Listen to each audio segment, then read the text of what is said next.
Okay, I think we got enough people here to start. So, yeah, this is something that I've wanted to do for a while. Just do a tier list ranking of all the draftable sets on Arena. Ben and Ethan did this a few months ago, which got me even more interested in doing it. So, yeah, we're gonna do that today. This is just like a chill hangout stream. We're just gonna, rank sets, talk about them, go down memory lane. Let's go through the tiers, actually, because that's actually worth going through. So, I hope it's big enough to see. I think it is. So we've got the goated tier. Tier 1, this is like the best of the best. There's probably going to be like 4, 5, 6 sets that make it to this tier, I would say. Just below that, we've got great format, just missing that special something.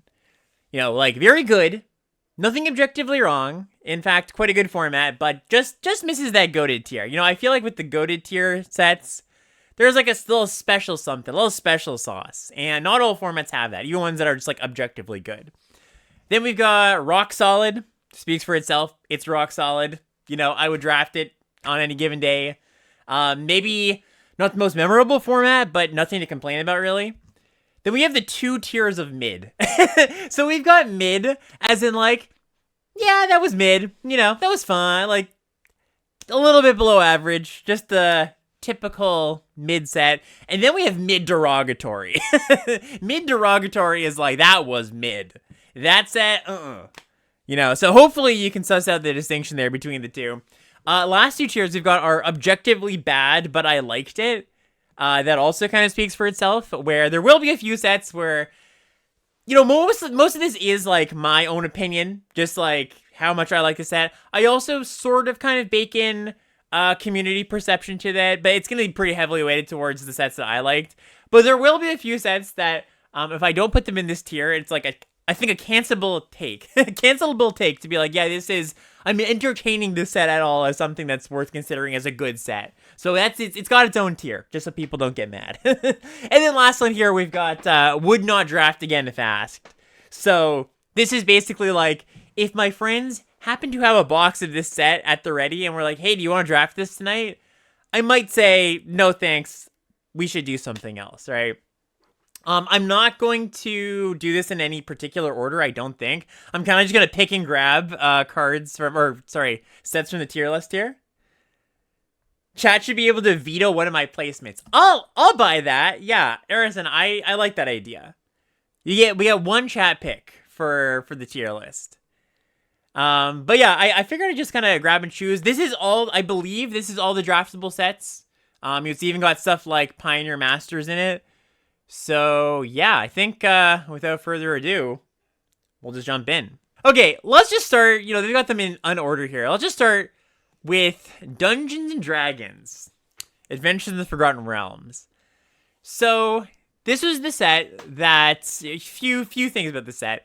The big thing was it was very unbalanced, right? With Red, Black, Steel, and Sack being, like, the defining deck. This is where, like, Red, Black, Steel, and Sack, I can't remember a set where it was better than Dungeons & Dragons. It also was a set where blue was very bad, so has balance issues on both sides. That's the tough thing, right? Like, when a set has balance issues, it's like, one color is not so good. You can kind of skirt around that. It's not often, like, the death knell of a format if one color is not good. You can also be okay being like, there's one really good deck in the format. That can be okay, too. But when you have, like, a really bad color and a deck that's really, really, just like, overshadows the rest of the decks, that's when you have some real balance issues. I do think, I'm just going to put this here, by the way, I'm going to let them all rest in mid. They're all mid until proven otherwise, basically, just so I don't have to click. But, the one thing I can say about Dungeons & Dragons is that I did like venturing. I know a lot of people weren't a huge fan of, like, the outside game piece, the dungeon thing. That's something that people would prefer to keep to a minimum. But I thought it was a pretty good iteration of, like, the, whatever you want to call it, the extra game piece.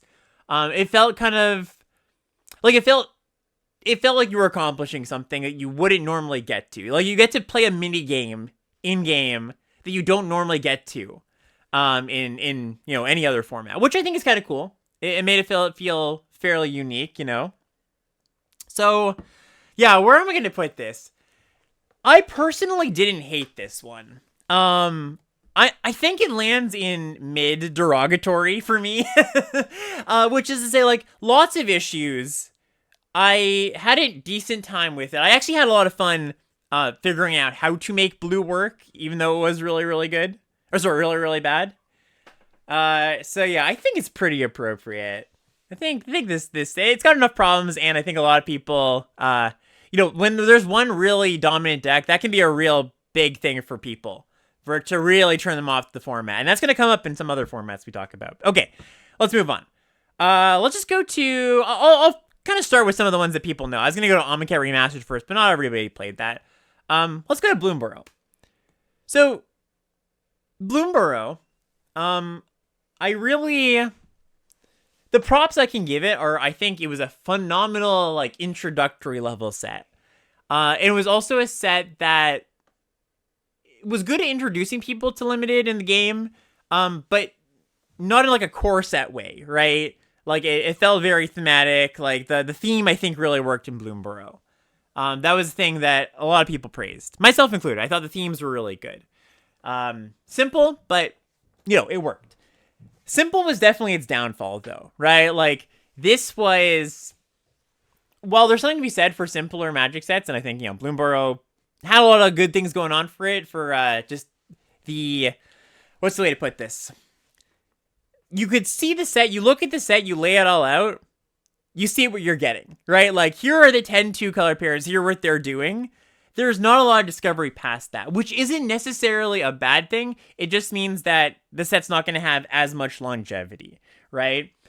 So, yeah, the biggest win, I think, was like resonance and the ease of entry, while still being somewhat appealing to drafters who do 20, 30, 45 drafts, So, I think all that being said, I'm going to put this somewhere between mid and rock solid. Yeah, chat's pointing out the frog decks. Those were really, really fun. Yeah, the frog decks were awesome. I really liked... Yeah, the talents were a really cool part of this format. Blue-red being a terrible deck that only D4 could get to work was pretty sweet, Also, most of the archetypes worked. Like, almost all 10 of the animal archetypes, they actually worked, right? I think I'm going to drop it in rock solid. I think that's where it lands. Like, I drafted this set happily till the end. There were some really cool archetypes. There was some real boring stuff, too. But balance-wise, it was pretty good. So, I think it deserves rock solid. Amonkhet Remastered. So, this one's going to be pretty quick. Don't want to spend too much time on it. Amonkhet Remastered was... Am I wrong in saying the first remastered set they brought online? That might have been Kaladesh. So what this is, what remastered sets are basically the OG Amonkhet block, which was only 2 sets, back when blocks were a thing. Basically, they mashed them together. Kaladesh was first. Okay, thanks. Appreciate it. So you mashed together Amonkhet, which was known for being this super, extremely fast draft set that, no blocks allowed. Like this, there was a certain era of limited Magic in like 2017, 2016, 2018. Where the joke was, like, blocking has been banned in limited Magic because the 2 drops they printed just did a very good job of attacking past anything. Basically, like, their 2-drop got flying on attack, or it was like a 3/3 on attacks or whatever. Amonkhet was a lot of that. Hour of Devastation was a lot of the opposite. A lot of, like, slower gameplay and more about ramp, and it was actually a different, really interesting juxtaposition. Mashing them together, I think... made it both, like, it's worse than the sum of its parts, because Amonkhet, while it has detractors, was a fine format, as long as you didn't absolutely hate aggro decks, and Hour of Devastation was really good, actually. I actually thought Hour of Devastation did a lot of things right, like, the desert theme, deserts that's where those first came from, I guess Amonkhet technically, but Hour had the actual theme where you were actually caring about deserts.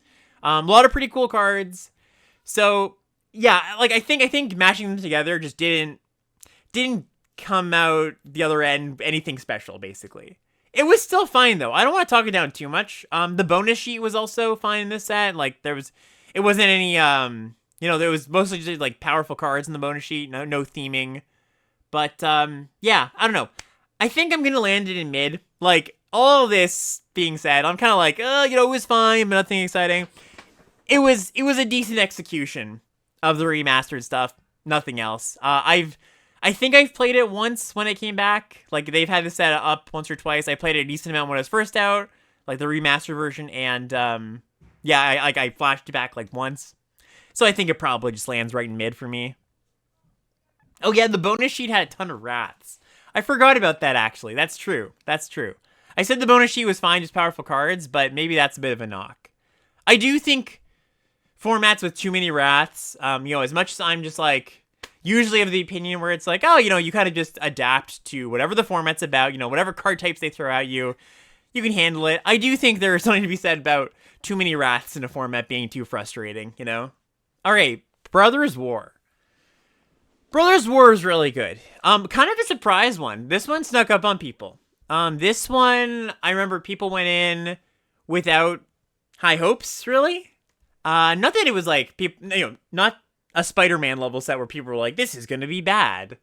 But nobody was like, oh man, lick at my lips, this is going to be a good one. It just happened that, like, it was a combo of a lot of cool cards, pretty good mechanics, and most of the stuff working in Brothers War. So, like, one thing about Brothers War that wasn't great is the prototype mechanic, which was this mechanic on, like, giant 9-drop, 10-drop artifact creatures, these big Goliaths, that you could cast for cheaper. So, like, they had a prototype cost, so, like, your 8-mana, 8/8, that when it enters draws a card, would be, like, a 3-mana 1/1 that draws a card or something. So, basically a kicker mode for your, a split card mode for your really expensive cards. That being said, like, that stuff didn't really work that well. Ramping into big monsters wasn't very good. Like, the big monsters weren't that strong, and the format just, like, ended up not rewarding that, really. But all the other mechanics really, really shone through. So, like, you were supposed to ramp into your big monsters with Power Stones, which were these artifact tokens that could only... Let me see if I can remember this. Could only add mana to pay for non-artifact... No, that's not it. What's the exact wording of Power Stones? It can't be used to cast non-artifact spells. That's it, right? Cannot be used to cast non-artifact spells, which means it can be used to activate abilities. That's totally fine. You can obviously cast artifacts. You can pay for, like, mana leak abilities. There was, like, a mana leak variant, counter unless you pay for. So, yeah, I don't know. The Power Stones are cool. They didn't really work out exactly how people expected them to. But you could sacrifice them for value. Like, Red-Black Sacrifice was a thing in that format, too. And then Unearth. Unearth was really sweet. So, like, Unearth, being able to bring things back from the graveyard with a decent amount of self-mill in the set. Like, I think one thing people missed when they first looked at the set is there's actually a lot of self-mill in this set. Ways to put cards in the graveyard. And so it made the Unearth cards, which was one of the other big mechanics, like, those really shone through. And that was a really cool cycle. Also, the bonus sheet in this set, the Brothers War bonus sheet, was all, like, trinkety artifacts that did little cool things. And I always kind of like those formats where there's, like, a lot of little trinkety things running around and you're trying to figure out how to use them best. Do you tap them to add mana or, whatever it is. There was a lot of layers in this format. Really, really cool. Unexpected, just how good it was. It's going to go somewhere between goated and the format. Great format, just missing that special something. I think for me personally, it's here. I think for me personally, it's great format, just missing that special something. When I think about the decks, or the formats that I know I want to put in the goated format tier, they have that special something that Brother War just didn't. So yeah, fun format, lots of variety in drafting, lots of cool mechanics, really good gameplay, but just a little bit below. Just not quite getting into that top tier. Okay. Dominaria United. Where do we take Dominaria United? Where do we put this one? So Dominaria United it followed up Dominaria, right, for a few years prior. And Dominaria OG, we'll get to that when we get to it. But that was like a real throwback to old school Magic in the speed of what Limited was like, the power level in a lot of ways. And Dominaria United tried to, like, echo that of, like, this is a 2022, I think. 2022 draft format that has the trappings of, like, a 2001 draft format. So What that meant was, like, Kicker came back, which was like, they kind of mirrored this set off of Invasion, for those who have played Invasion Block. And Invasion Block, like, Kicker was the big thing, and so they brought Kicker back. They also brought back Domain, which was a big thing. And, for as much as, like, I could complain about this set being a little too on the end of splish splashy, and the fixing is a little too free, which I will. I think that the common dual lands in the non-land slot, like actually at common, so you could have like 5 dual lands in a pack, that's a little too much fixing. I think that you shouldn't have that much fixing if you want things not to devolve into soup. And Dominaria United did kind of devolve into soup, right? So color-wise, I get what they were going for with Domain. I think they pushed a little bit too much. Like, I think if they could employ the 1 land per pack, or maybe even like 2 lands per pack or something, that kind of technology would be great. The other thing about this format, a few other things, I guess I have a lot to say about Dominaria United. There should have been a few more decks to keep you honest, I think. Because with Dominaria United, usually it was like the deck that was doing the bigger thing, had the bigger bombs, had the, better top end. Usually those decks came in on top, right? I think there needed to be 1 or 2 more decks that were good at pressuring. We had red-white aggro, which was okay.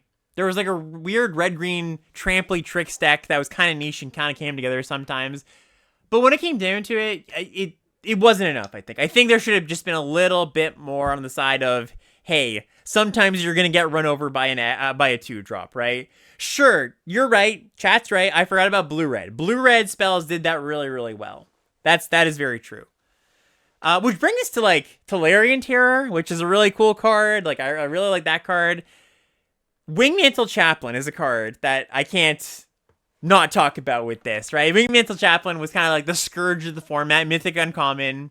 Kind of felt like, when you had this card, you were going over the top of everybody else, what they were doing.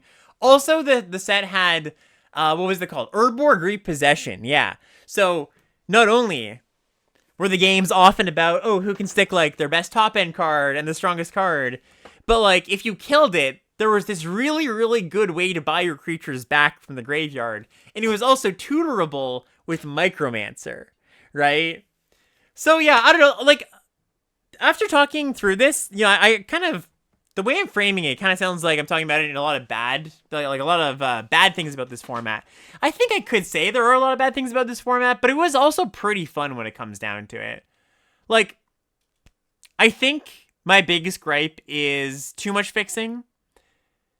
I actually don't mind the fact that there wasn't a great aggro deck in the format. Like, as much as I think it would be better for it, if there is a good aggro deck and it's too good, then the environment that they're trying to design, which is like slower, it might just come crashing down. It might not shine through. So I understand their logic there, right? Yeah, you could also have some really good domain aggro decks. That's too, Neshoba Brawler. Right, I'm not trying to say there was no scary starts, right? They just didn't come together that often at common. That's all. Yeah, the Defender deck, yeah, that was really strong. So yeah, where are we going to put this one?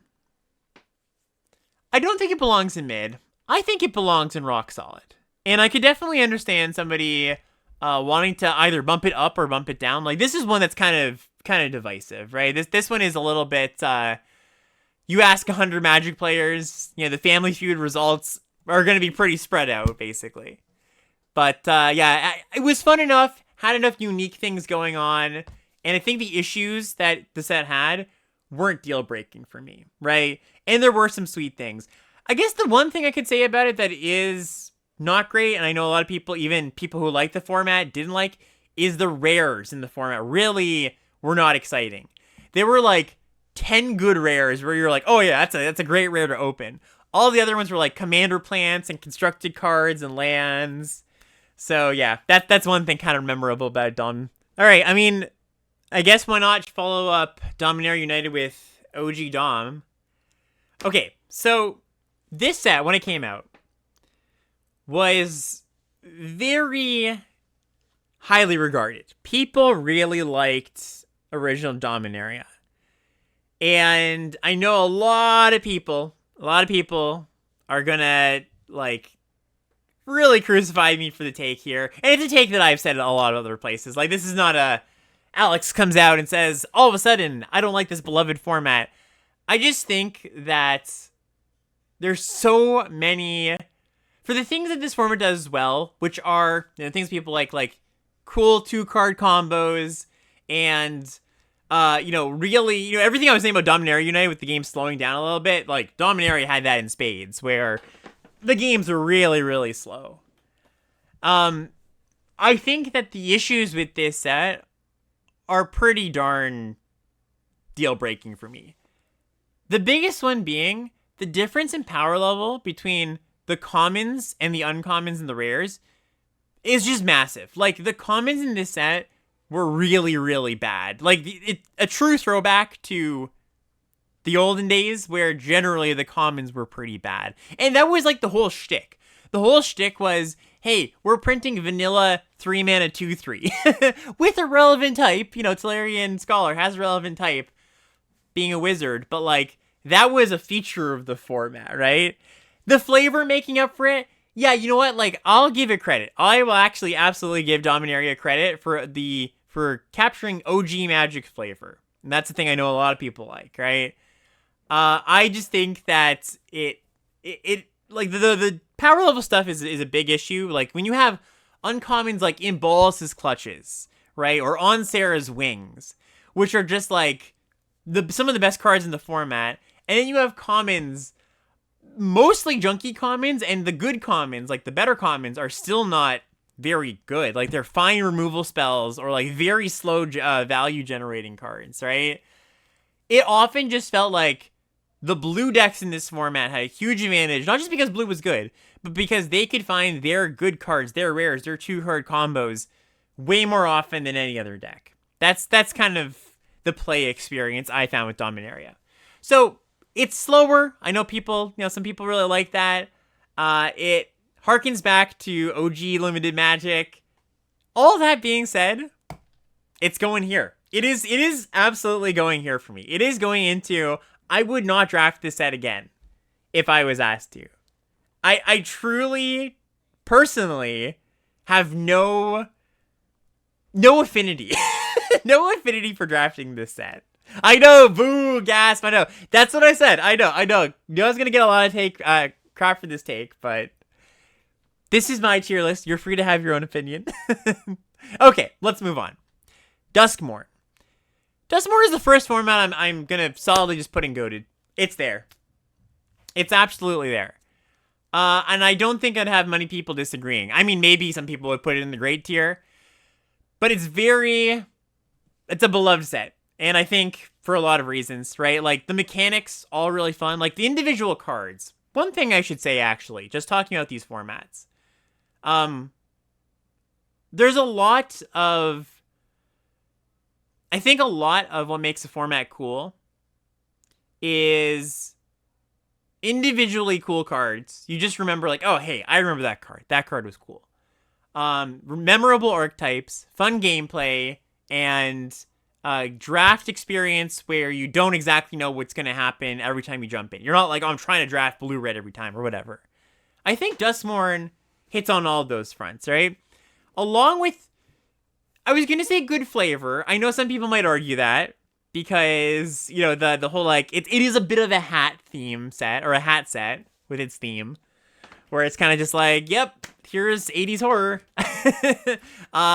With Kaido, But, like, if this set's flavor wasn't tied to magic, like, it was just like, here's a celebration of, like, 80s or modern horror, and it didn't feel shoehorned because there's randomly the Wanderer and Kaido, I think it did a really good job, like, art-wise and everything like that, Yeah, it's a hat set, but it's one you wanted to wear. That's a really good way to put it. But yeah, gameplay-wise, really great. I thought there was a lot of good, like, cool interactions. A wide variety of different kinds of decks to draft. Like, you had your black-red, super low to the ground Steel and Sack. You had your, like, Reanimator, black-white decks. You had the room stuff going on. Rooms were kind of cool. Yeah, I don't know. I could go on about this set. I'm sure there's a lot of things I'm missing that are great about it. But, like, stamp on I'm going to put is good flavor, good art, interesting cards, cool archetypes, and really nice crossover between the mechanics. Can't, what else do you want out of a limited set, right? Yeah, definitely. Make him Reanimator like a real archetype in standard legal magic. Like, so that's usually something they do in like the Modern Masters sets or the higher power level sets. Because it can feel kind of cheesy to be like, all right, I got, my opponent cast a 9/9 with a great ability on turn 5, or reanimated that. But they struck a really good balance with this set, with that theme. Okay, let's move on. Throne of Eldraine. Okay. Throne of Eldraine. This was a set I really liked at the time. This was the themes in Throne were monocolored. There was like a night theme. There was, infamously, this was the set with Merfolk Secret Keeper, right? The mill deck. That if you played this on Arena with Quick Draft, that's all you faced. Like, it was literally just Secret Keeper mirrors, Secret Keeper mirrors. Merfolk Secret Keeper, by the way, a 0/4 defender. No, doesn't have defender, I don't think. But 1 mana 0/4 defender with an adventure of 1 mana, target opponent mills 4 cards. And there's like ways to pick this up. You could reuse the adventure. It was not a great experience in the quick draft days, slumming it out there. That said, just drafting this set normally, pretty good. It was a pretty solid experience. I thought it was cool because it asked you to build your decks in ways that we usually don't get asked to build them. Like monocolor decks was the big thing in this format. That's not a typical thing, right? And most of the monocolor decks were viable. Like mono blue, very viable. Mono red, mono white, mono black was maybe the one that didn't get as much love as it could have gotten. But like mono green aggro was a thing. I remember Ham, Kyle Rose was really into the green aggro stuff.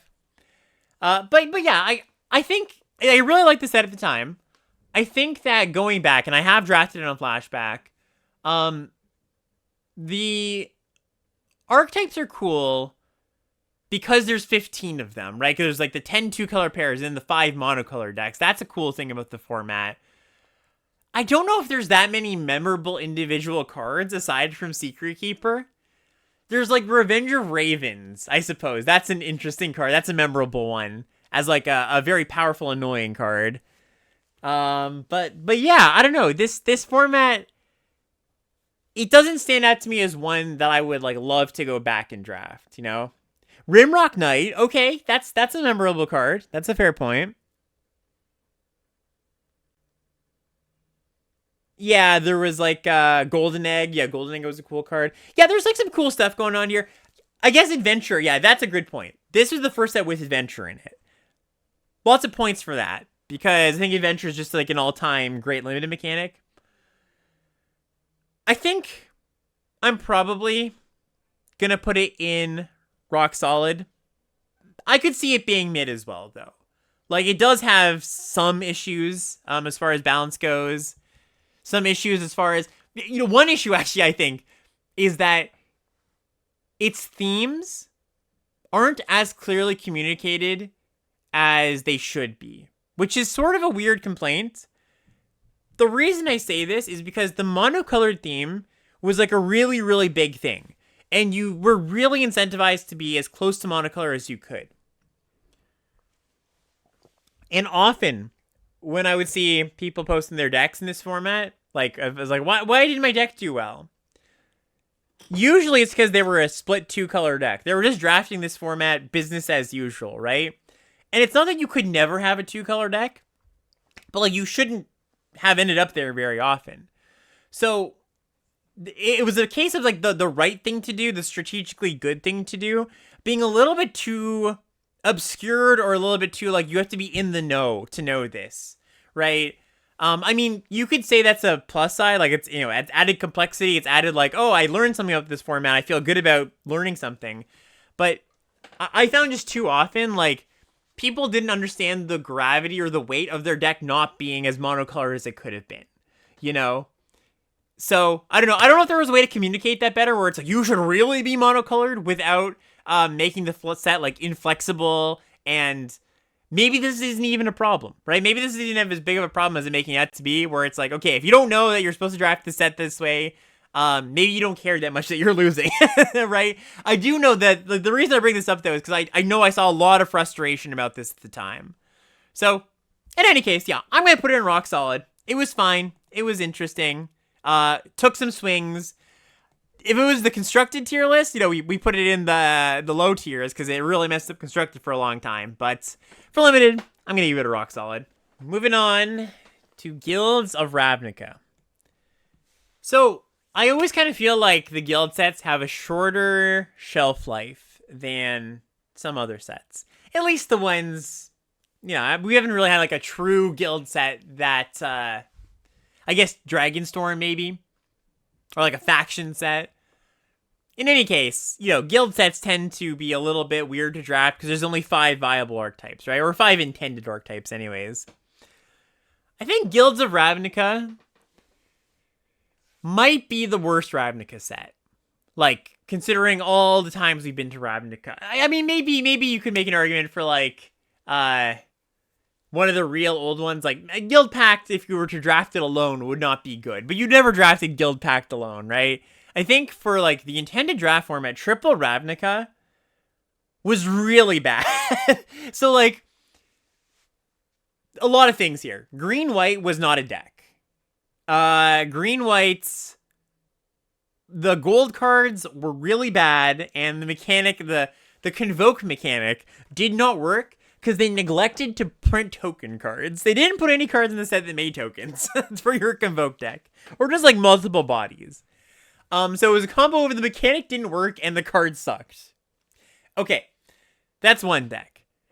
Green-Black Graveyard Undergrowth, which cared about the number of creatures in your graveyard, was very close to not working. It was kind of like a sleeper deck that picked up some traction as the format went on, and there were, unlike Selesnya, a few pretty good Golgari cards, right? Okay, so that deck was just on the edge of unplayable, but still playable. Then you had Boros and Dimir being the best decks. Those were like the 2 rock-solid good decks, and they were pretty annoying to play against, because Boros was like an extremely good version of like a Boros aggro deck, where they just killed you real quick.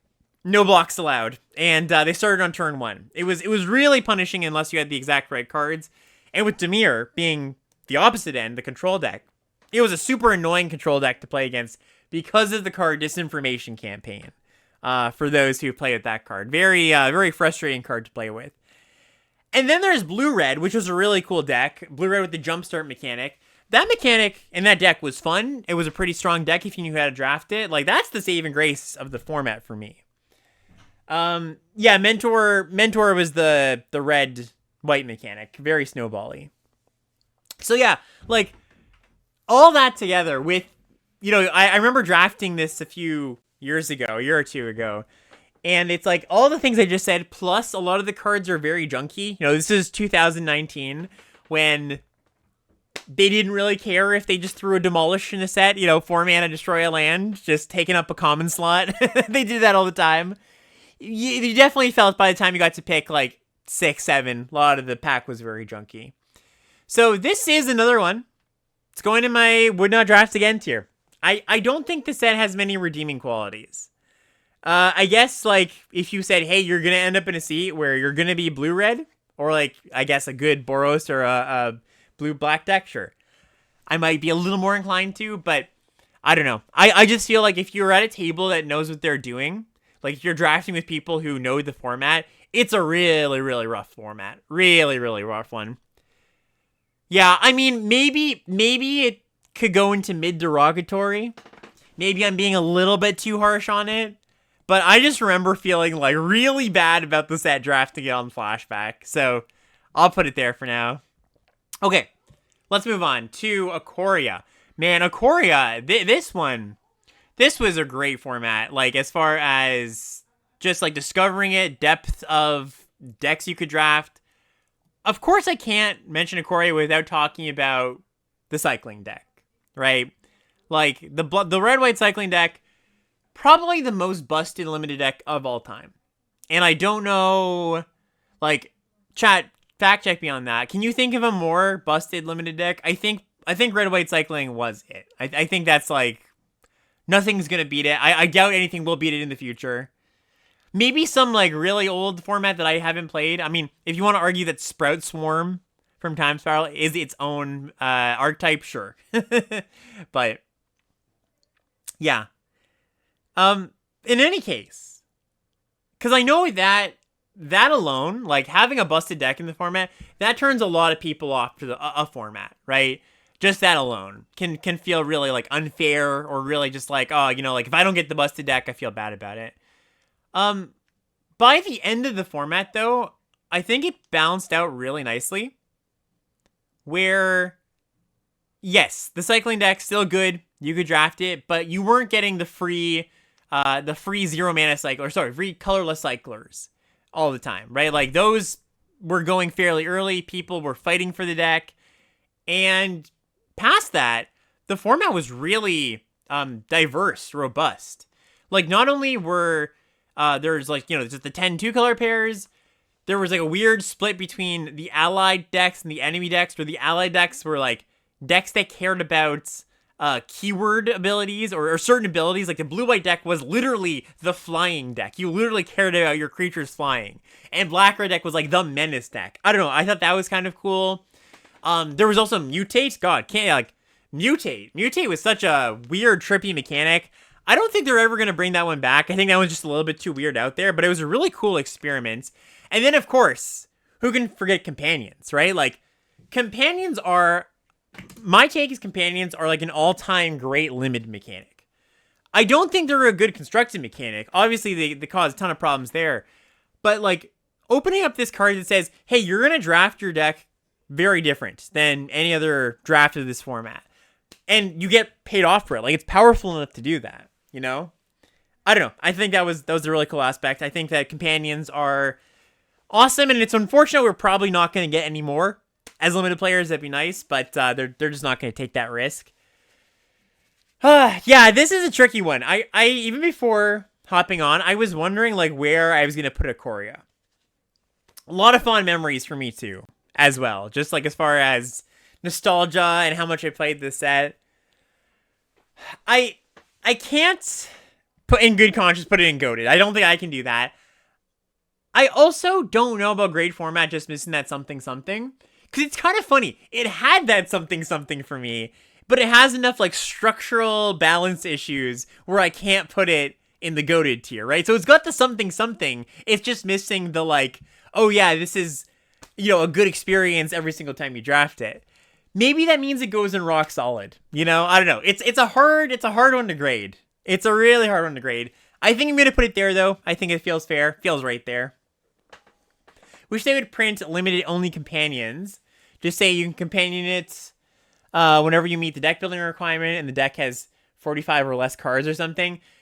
But then I mean, that would be great. I wouldn't turn that down as a limited player. They're just not going to design like that, though. They're not going to design a card where a constructed player opens it and they're like, oh, this is a literal 0 for me. I mean, they can design in ways that, like, you know, make it that's not the case. But they're never going to...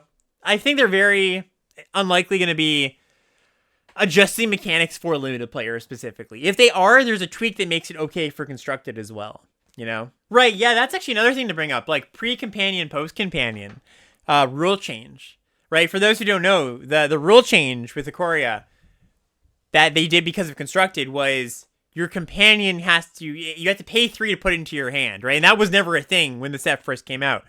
The old rule was just, you can just cast your companion from your sideboard or wherever it lives, right? Okay, let's move on. Kaldheim. Kaldheim's great. I think Kaldheim hits all the marks that I was talking about, where it's got memorable cards at every rarity. It has really cool archetypes. Its balance leaves a little to be desired, I will admit, because there really weren't many good blue cards. There was a few, and blue-black, and I think, correct me if I'm wrong, if Chad has this on hand, I think that blue-black in this format has the lowest all-time win rate of any limited archetype on 17 lands. Right, yeah, Sam is confirming that for me. Great. Blue-black in Kaldheim has the lowest win rate of any archetype on 17 lands. Pretty funny. I mean, it makes sense. It wasn't really a deck. There wasn't really much synergy there. But in any case, yeah, like, The mechanics were all pretty cool. Like snow is a cool mechanic. The lands, like the uncommon lands that sacrifice themselves, like for an ability, those were cool. The legends that have like an artifact backside, those are cool. I don't know. I just remember good things. The gameplay was pretty fun. It's gonna go somewhere between goated and grade format. It almost feels like a prototype of like the goated formats we've had in the past few years, right? Like, it sort of feels like Kaldheim walked so that Duskmourn could run, you know? So I think I'm probably gonna put it in the great but not goated format tier.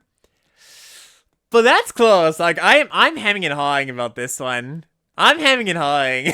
Yeah, chats. There's some people on both sides that, are disagreeing with the take.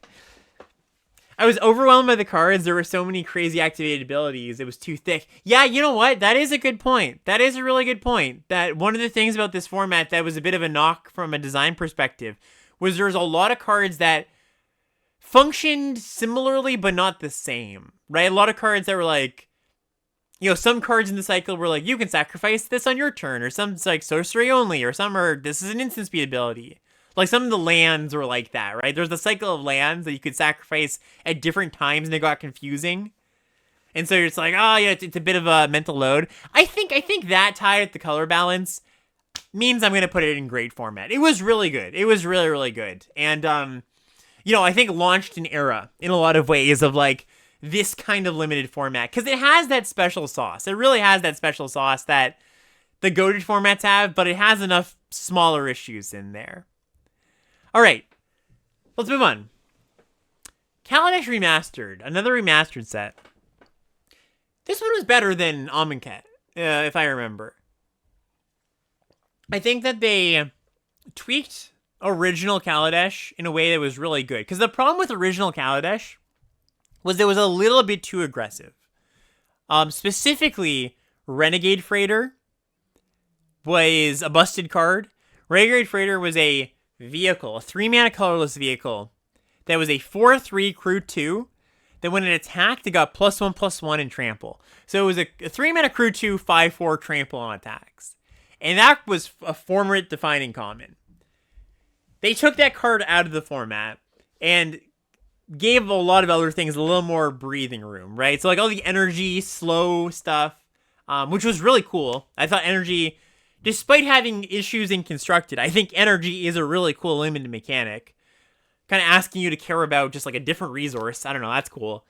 And so, yeah, Kaladesh Remastered really let that kind of stuff shine through a bit more. Like the Whirler Virtuoso decoction module, make all this energy, combo off, like build my Rube Goldberg machine kind of style deck. That was really cool. You don't really get that in too many formats. The cards were, this is mid 2010 Magic, so a given common was not going to be very memorable or exciting. I mean, even a given uncommon. So like the actual cards, aside from a few cool build arounds, not a ton of memorable stuff, not a ton of like interesting cool cards at all rarities, but overall pretty good. Between mid and rock solid, I would say. I think probably more in the mid side. Hard to put it in the same tier as Amonkhet Remastered.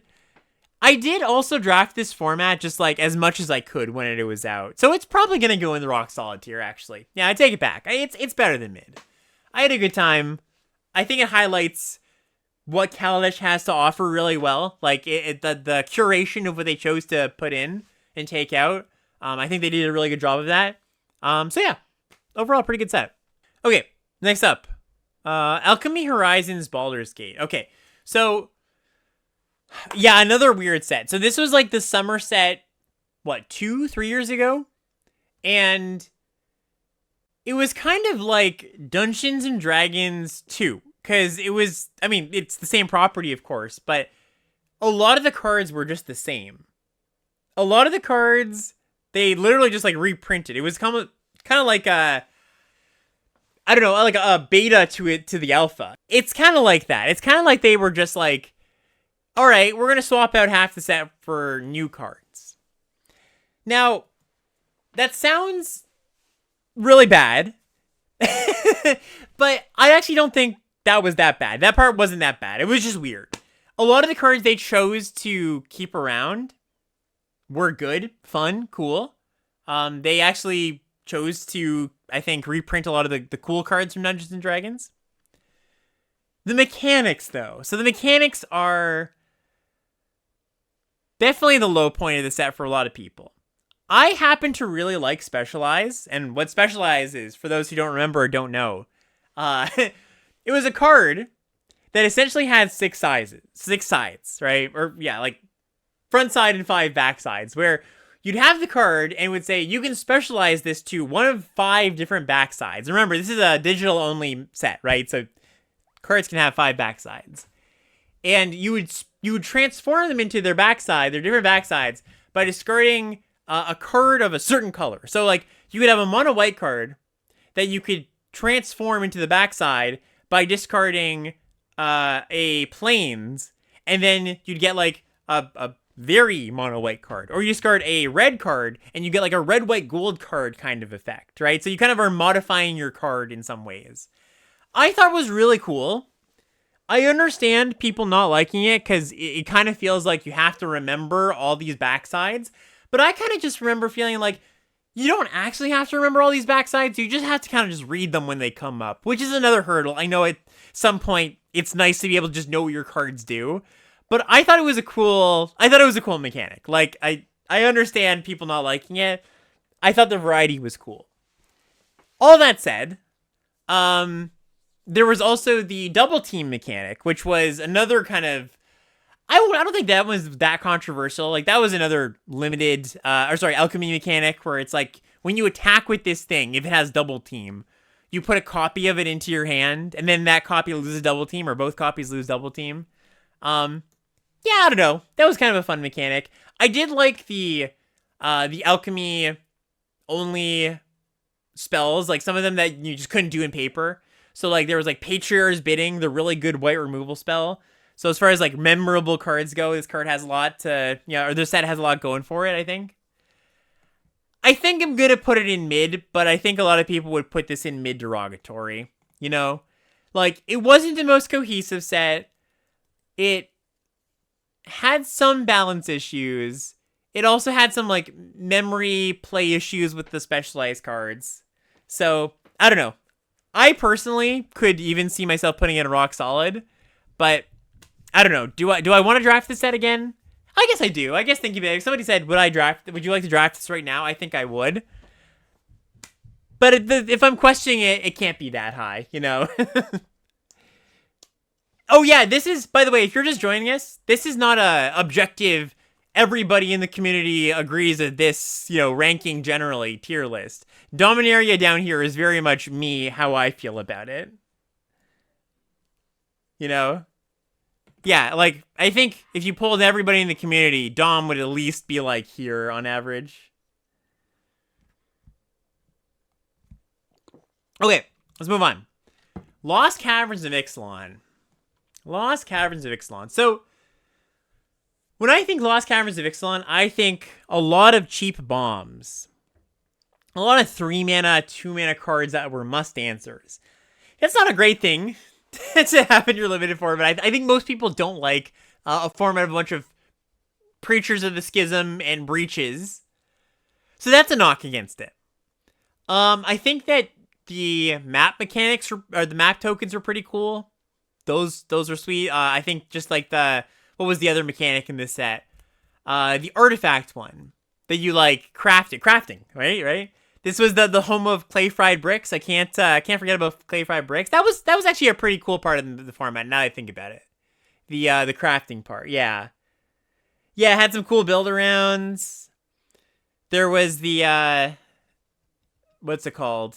The caverns at the cave deck. That was a cool thing you could do.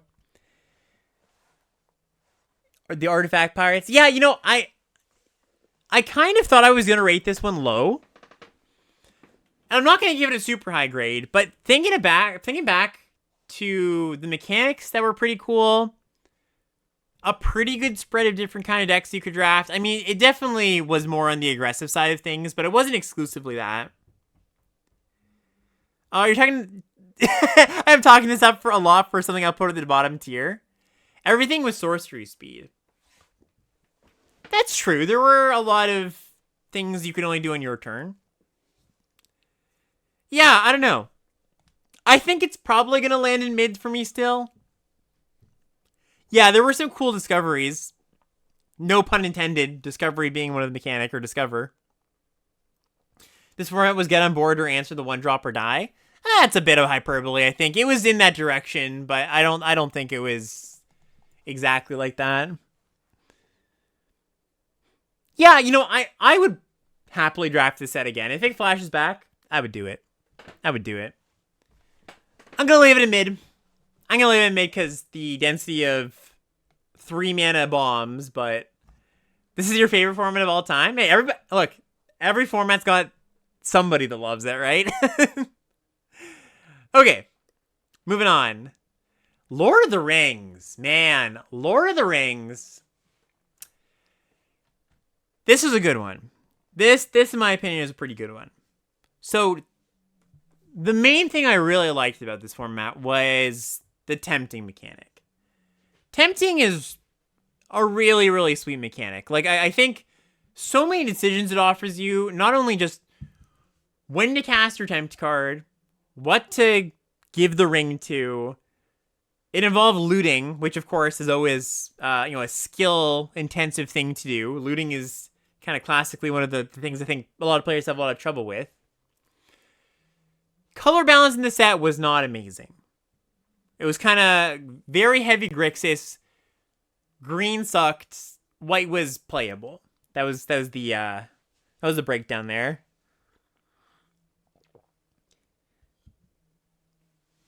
Yeah, I agree. Color imbalance means not going to be a GOAT format. Just how imbalanced it was. Color balance was abysmal, but who cares about balance? I think it's got to matter a little bit. Yeah, I think like the mechanics were awesome. I think there were a lot of pretty memorable cards. A lot of this has to do with, the IP being very resonant. Balance should matter a lot, IMO. I mean, it matters to some degree, right? Like, some people... One thing I maybe should have said at the beginning of this tier list is that, like, whenever you're ranking, like, a set, or you're watching, somebody do something like this, rank their sets, every limited Magic player is going to care about something a little bit different in their limited sets, right? Like, so you might really care about balance. You might really care about there being cool build-arounds. You might really care about... the fact that it's a slow format or whatever it is. So personally, like, I kind of think of things as like, I generally weigh things about evenly. So like balance is a factor, but it's not the end all be all. It might be the end all be all for some people though. Right.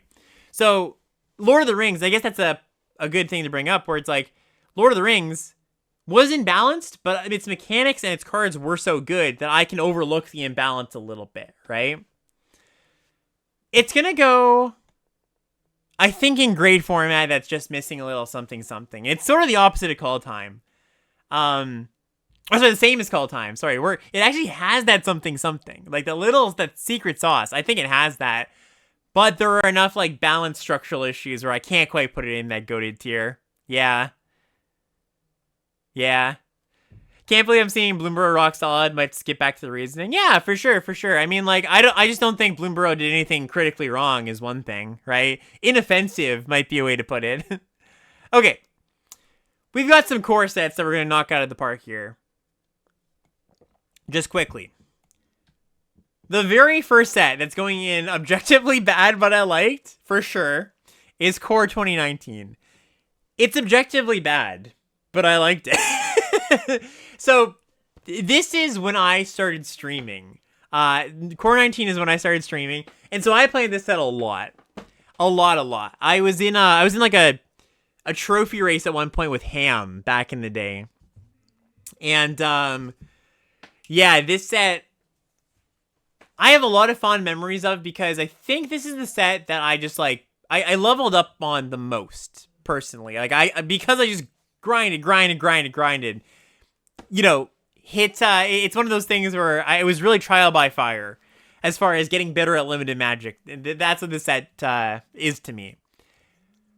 It's very boring and straightforward, and there's not a ton of variety of like interesting cards or interesting archetypes. But I gotta put it in the I would draft it again for nostalgia reasons. That's all. Yeah, this was the set Heroic Reinforcements is in. Yeah, that's like red white was the best deck in this format. You like Cancel? I played a lot of Cancel in this format. Cancel was good in this format. Yeah.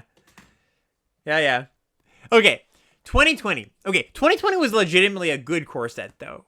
Like this does not deserve any hate. 2020's core set, I remember at the time was like people were pleasantly surprised. People did not expect this one to be good. I didn't expect this one to be good, but it was pretty fun. This was the one with all the elementals. That was a cool little thing. Like the way this set was designed was kind of weird for a core set because it was a wedge core set. So the themes were actually grouped in wedges. It was like, let me see if I can remember this. Temur elementals, Mardu aggro. That was like, you know, very generic. Sultai graveyard. Jeskai flyers, I want to say. Is that right? Jeskai something. Anyways, I don't remember them all. But, like, it was cool that they decided to take a course in a bit of a different direction. So, like, cool archetypes. The cards were solid. It's nothing exceptional. But for a core set, I think it did its job really well. It's going to go in the mid-tier. And then Core 2021. This is mid in the derogatory tier. Oh, yes. Blue-red spells for 2020 core set. Yeah, that was a sweet deck, too. With the, what was it called? Something experiment. It was like a 4-mana sorcerer. You bought back a spell from your yard. You made a token equal to the number of spells in your grave. Yeah, cool card. Core 2021 had balance issues. Didn't have cool archetypes. I guess had shrines. Shrines was the one memorable cool thing. But it wasn't a very good thing to do. It was more fun than anything else. So yeah, this is like the definition of mid-derogatory. You know, I could play it, but, you know, I wouldn't, I would do it for a close friend who really wanted to draft Core 2021. All right, I think we're about halfway. Let's see, 1, 2, 3, 4, 5, 6, 7, 8, 9, 10, 11, 12, 13, 14, 15, 16, 17, 18... 1, 2, 3, 4, 5, 6, 7, 8, 9, 10. 1, 2, 3, 4, 5, 6, 7, 8, 9, 10. Yeah. A little less than half. Okay.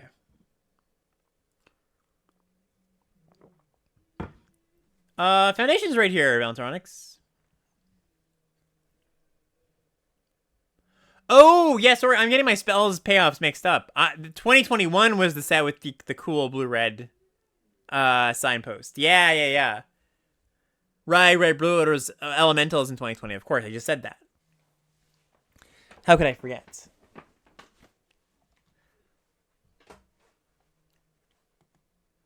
Okay. MH3. Where do I put MH3? So I absolutely love supplementary sets. They're awesome as draft experiences. Like, I go out of my way for these kind of sets. Modern Horizons 1, Modern Horizons 2, some of my favorite formats of all time. The Modern Master sets, same thing. I was a little disappointed with Modern Horizons 3. Yes, a great and terrible format. That's a great way to put it. So, the thing I can say, let's start with the good. Okay, let's start with the good. Modern Horizons 3, one of the things I've been grading these sets on is, does it have cool cards? It's really hard for a Modern Horizons set not to have cool cards. Like, just going through the card file and being like, oh, that's sweet. Or like, oh, I get that reference. Or, oh, that's a clever design. Like, that's what Modern Horizons sets are kind of all about, right? So I can't knock it in that department. Absolutely. Like, or even, like, cool in the department of, like, oh, wow, I'm surprised they would print that at common. You know, even in a high-powered set. Stuff like that. I mean, we'll get to that in a second. I guess that's sort of some foreshadowing, but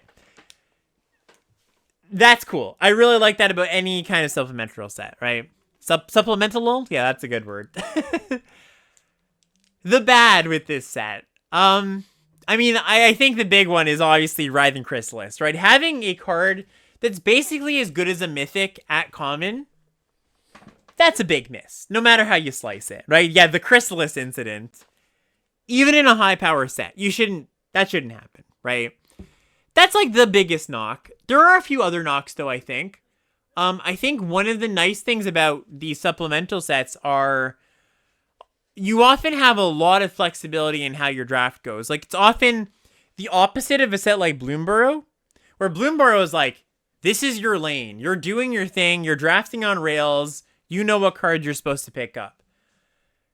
It felt that way a lot of the time in Modern Horizons 3, right? Where it's like, hey, I'm the Eldrazi deck, and I'm supposed to take Eldrazi's. I'm the energy deck. I have to take things with energy. You know, it was very segmented that way. And there was only really, like, what, 5 real archetypes? On top of that, I really didn't like how they did the lands in this set.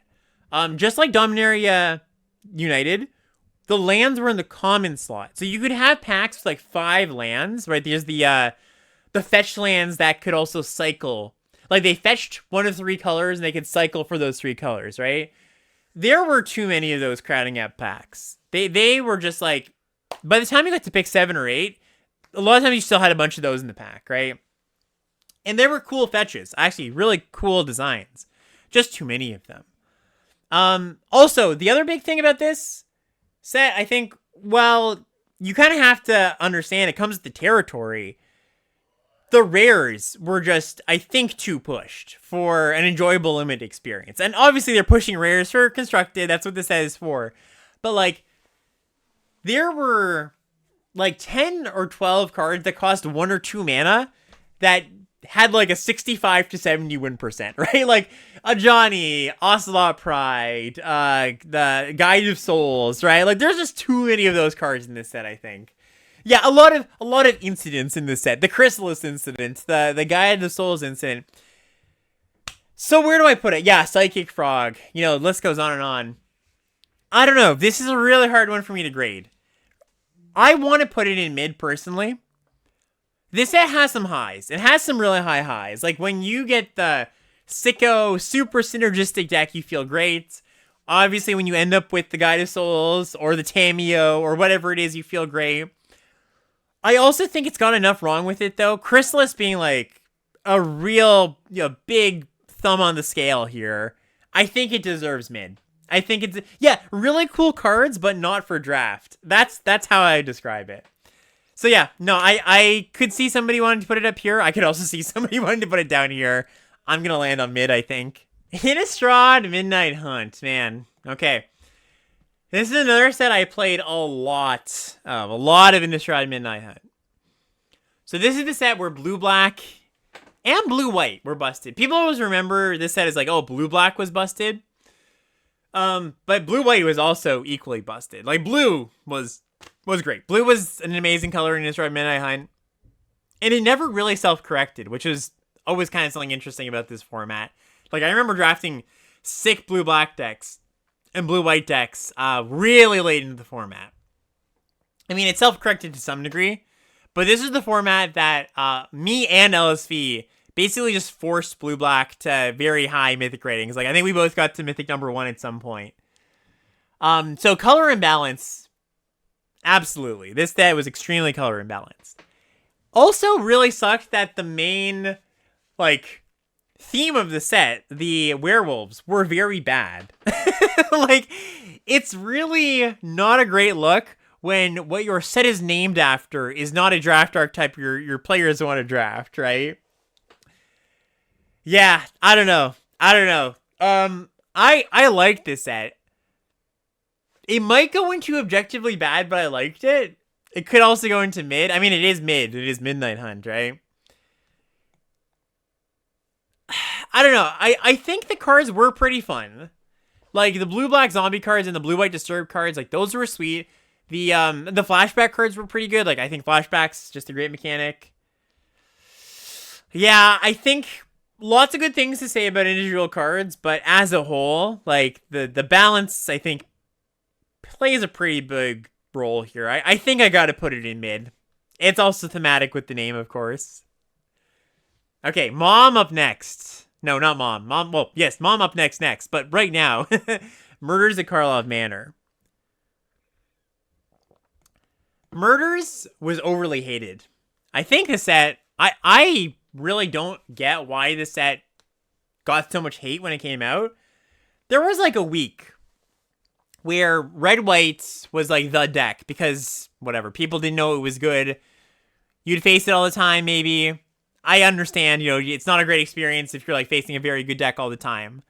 Maybe that's where that came from. People have initial impressions and then we're like, okay, no, I don't want to draft this set. I really thought this set as developed was really quite fine. Like, sure, there was maybe a little bit of color imbalance with black not being very good. But, I don't know, by the end of the format, I remember green was really strong. I drafted a lot of green whites. I thought that the disguise mechanic was like a fine riff on a morph mechanic, which, mind you, some people really don't like morph mechanics. Just like that kind of hidden information isn't an appealing or interesting way to play Magic to them. But clues are fun. I don't know. I like that. I thought that like the blue-red clue deck was pretty fun. Blue-white detectives, that was a pretty solid deck. I thought it was Murders and Markov Matter for a while. That's what people thought, but it was never that. Yeah, Simic being good in this set was sweet. I can buy that. That it had no soul. I don't think, like, it is definitely missing that something. Like, say I thought the set was awesome, I wouldn't put it in goated tier, because it doesn't have that special something, that soul. You're right, that some other good sets have. I'm not going to put it here, by the way. I'm going to put this in rock solid. I really saw nothing wrong with this set. I think that's, like, the exact definition was rock solid. Like, yeah, my biggest complaint about it, I guess, personally, is yeah, I guess black was a little bit worse than it could have been, but nothing else about the set really stands out as, like, bad to me, Flavor-wise, sure. I personally, I was saying different people weight things differently. Flavor is a very low thing on that list for me, right? I mean, soul of the set, maybe it's kind of tied into flavor. You can kind of see them as both, like, intangible things. I was just talking about soul of the set. But, like, I don't care that much that it was, like, a hat set. It doesn't weigh too much for me. Yes, this is going to go on YouTube today, so.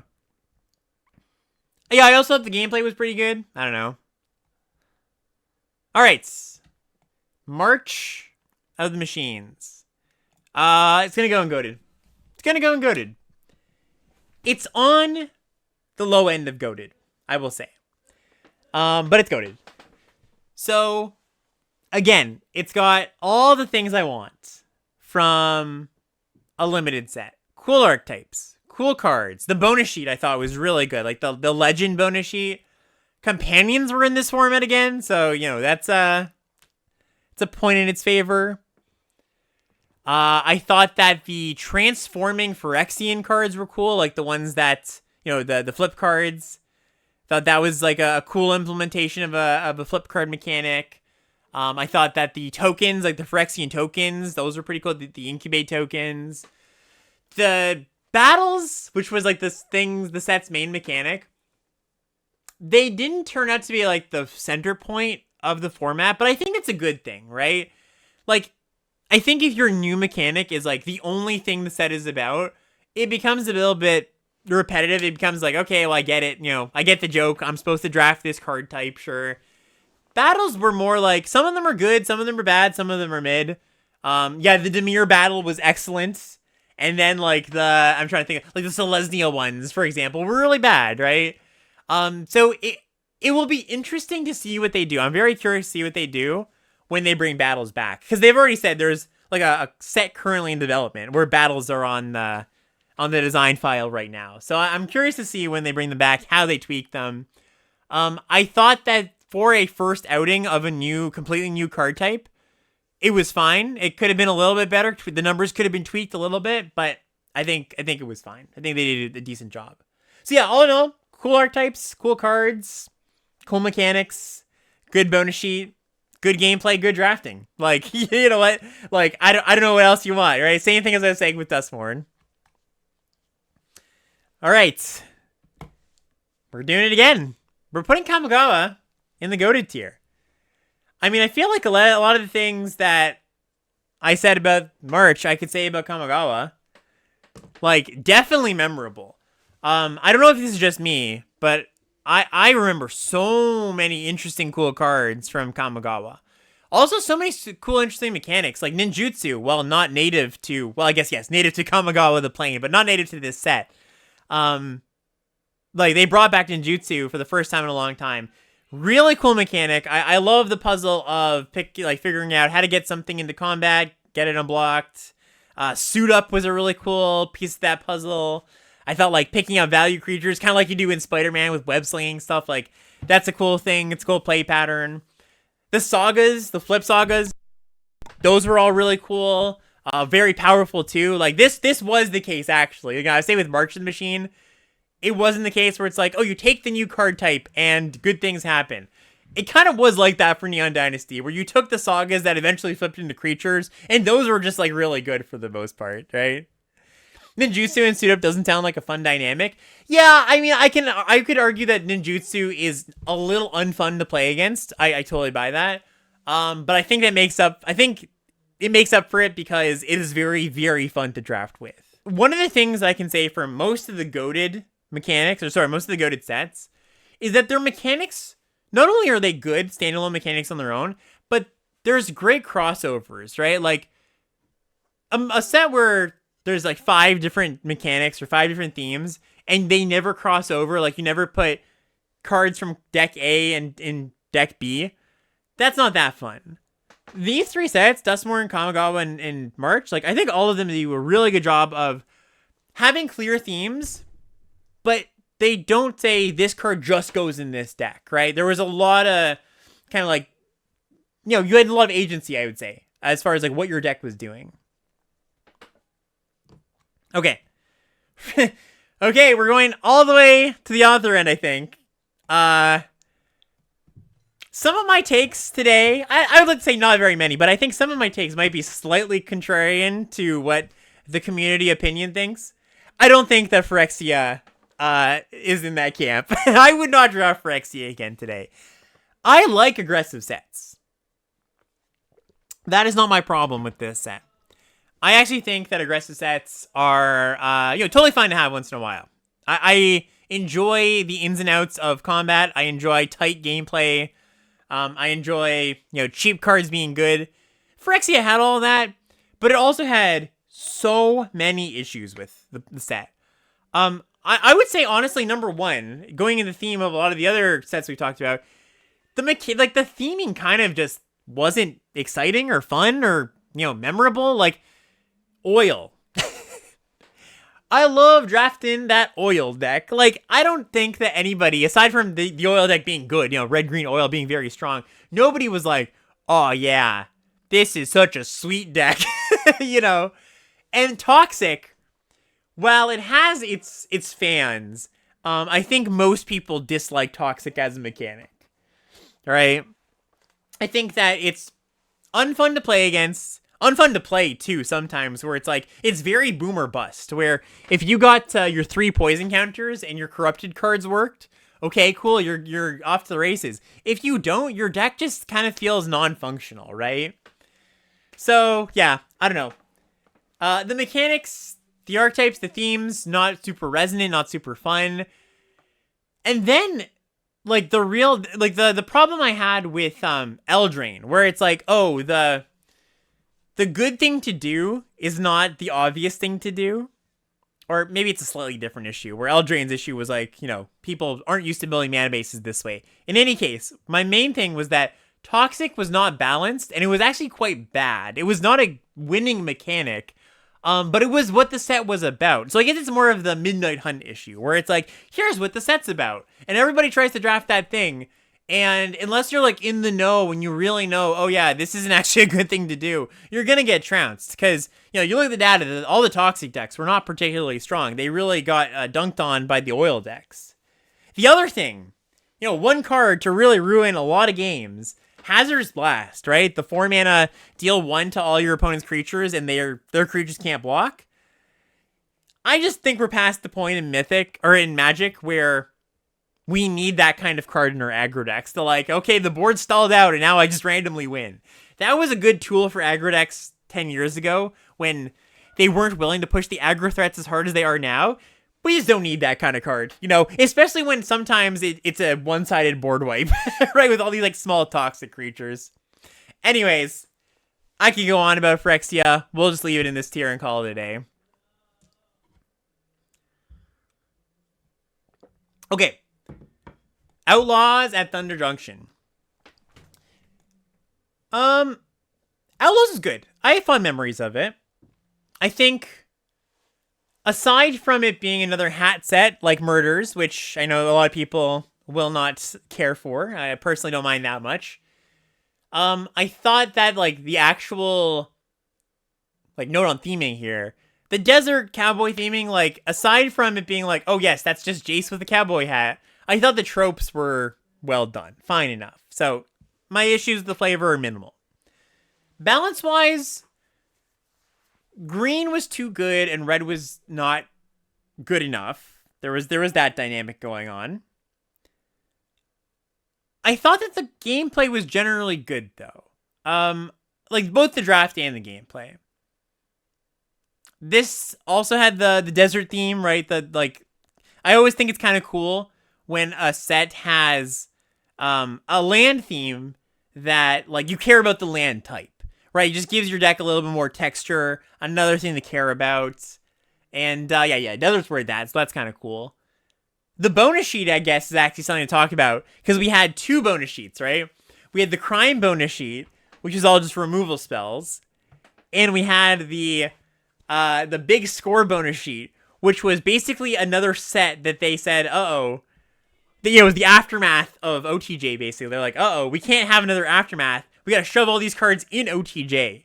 And a lot of those OTJ cards, a lot of the big score cards were really busted. Like, they're like the farmer, the Bristlebud farmer. They were Hostile Negotiator. I think that's what the card's called. Or Hostile Investigator, maybe. That's like the black 4/3 that when it enters, your opponent discards a card and you investigate every time your opponent discards a card. A lot of really good cards in that sheet. Vaultborn Tyrant. Yeah, some really busted ones. So, you know, aside from some balance issues and some really busted bonus sheet cards, and, you know, Bonnie Paul, I suppose. Bonnie Paul deserves a mention here as a rare that should be a mythic. Good set overall. I guess balance issues are probably the biggest gripe, and maybe flavor for some folks, but I thought it was fun to draft, fun to play. Yeah, Oko being in the format maybe is a knock for some people. I'm going to put it in this tier. I think this might be a little high. It might be on rock solid on the edge of looking into great formats. But, like, all of the things that I was like, this format, this has this issue, has that issue, I still really liked it, and I still really enjoyed playing it and drafting it and the gameplay. So it feels right to me here, you know? No way that it's higher than MKM. Interesting. Yeah, see, I know a lot of people would completely disagree with that. I know a lot of people would be like, Outlaws is absolutely higher than Murders, right? We've got Rivals of Ixalan. Rivals of Ixalan followed up... Actually, let's do Ixalan first, because let's just go in block order here. Ixalan, absolutely goes in objectively bad, but I liked it. It's got a lot of the same things going on with Core Set 2019, where I can't really, in good conscience, say anything good about the set. Like, extremely unbalanced.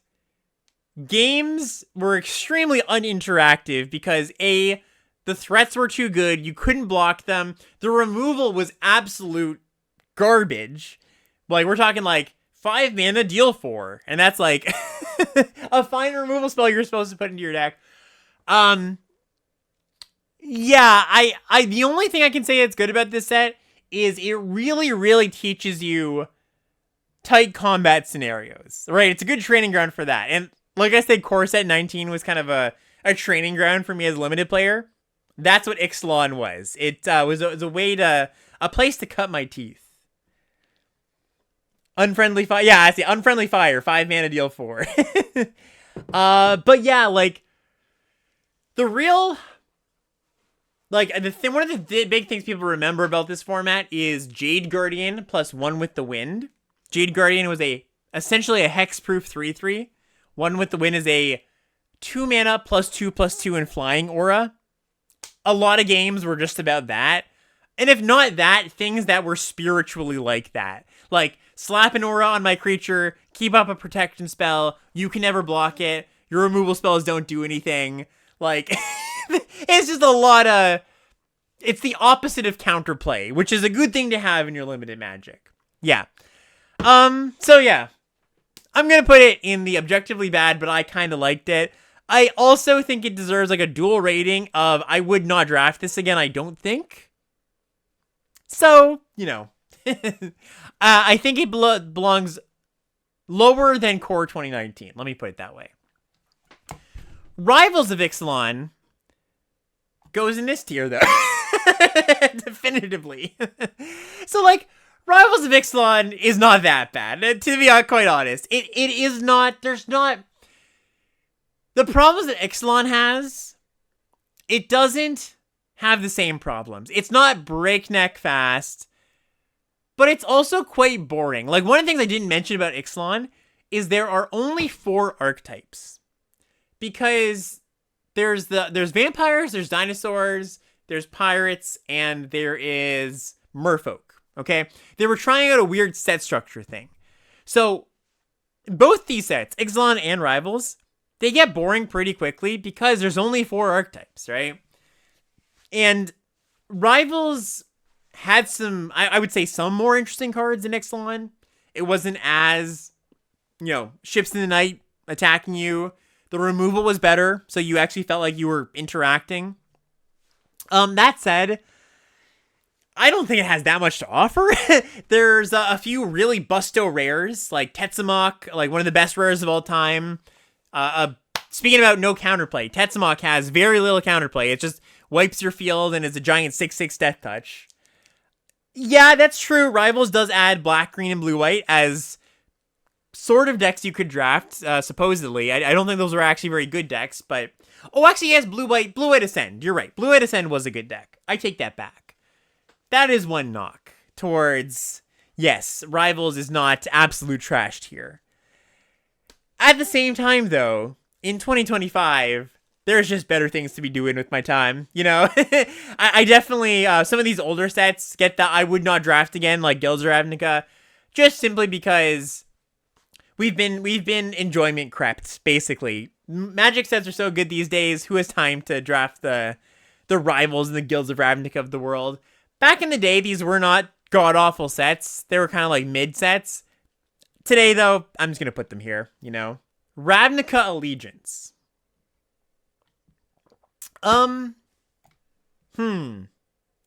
This is a tough one. I liked it better than Guilds of Ravnica. This is the follow-up set. I think I give it brownie points because it did have a very unique and memorable deck. Right, the blue-white Dovin's Acuity deck. Where you're like this control deck built around this engine of, you know, you just had you want no creatures in your deck, and you're just like looping your deck with Clear the Mind. That's kind of a cool, unique thing that they don't usually give to us. If you want that kind of gameplay, Ravnica Allegiance gives that to you. The other decks in the format were not that memorable. Gruul was like a typical smashy deck that was whatever. Simic, kind of the same, honestly. Simic was kind of doing a, you know, smashy, attacking green stuff deck. Orzhov was cool. Actually, I do want to give a shout out to Orzhov with the Afterlife mechanic. That's a cool riff on like a tokeny mechanic. Although, now that I'm thinking about Orzhov, I'm also thinking about, what was it called? Oh god, it's escaping me. The 6 mana rare enchantment in Orzhov. Ethereal Absolution. That's it. Busted rare. Like, would be good in today's limited Magic. 6 mana enchantment that gives your creatures +1/+1, your opponent's creatures -1/-1. And whenever a creature you control dies, you make a spirit? Is that what it is? I don't know. It's some really, really good line of text. But yeah, I'm going to give it brownie points for having a cool, unique deck, but that's kind of it. Because the draft's pretty boring, like, as the guild sets tend to be. The gameplay was slightly better than Guilds of Ravnica, but not by much. So, I think, honestly, I'll bump it all the way up to mid. Like, not even mid derogatory. I think it deserves it. I think it's memorable enough to deserve it. I know there are enough people that, like, really would go back and draft the set whenever it's out. So, yeah. I'll just land it there. Shadows over Innistrad Remastered. Man. This one I think is going to go into great format, just missing that special something for me. I really loved the choices of cards they included in this set. Not just like in the base set, but they also did the really cool thing with this set where there were 4 weeks of bonus sheets. So every week there was a new one and it was differently themed. So one week it was like flashback cards. One week it was morbid cards, right? So there was, like I remember one week was like the spell bonus sheet. And I was just drafting 0 creature decks over and over and over again. And winning with like Rise from the Tides and stuff like that. So, yeah, I don't know. Maybe this might just be like personal fondness for this set. I thought the mechanics were cool. I thought the cards were cool. All the box like to check for a good set. Gameplay was fun. I don't know. I have nothing bad to say about this format. A lot of good to say about this format. Hard to talk about it, I guess, if you haven't played it. But the folks who have played it, you kind of, people in chat kind of seem like they resonate with what I'm saying here.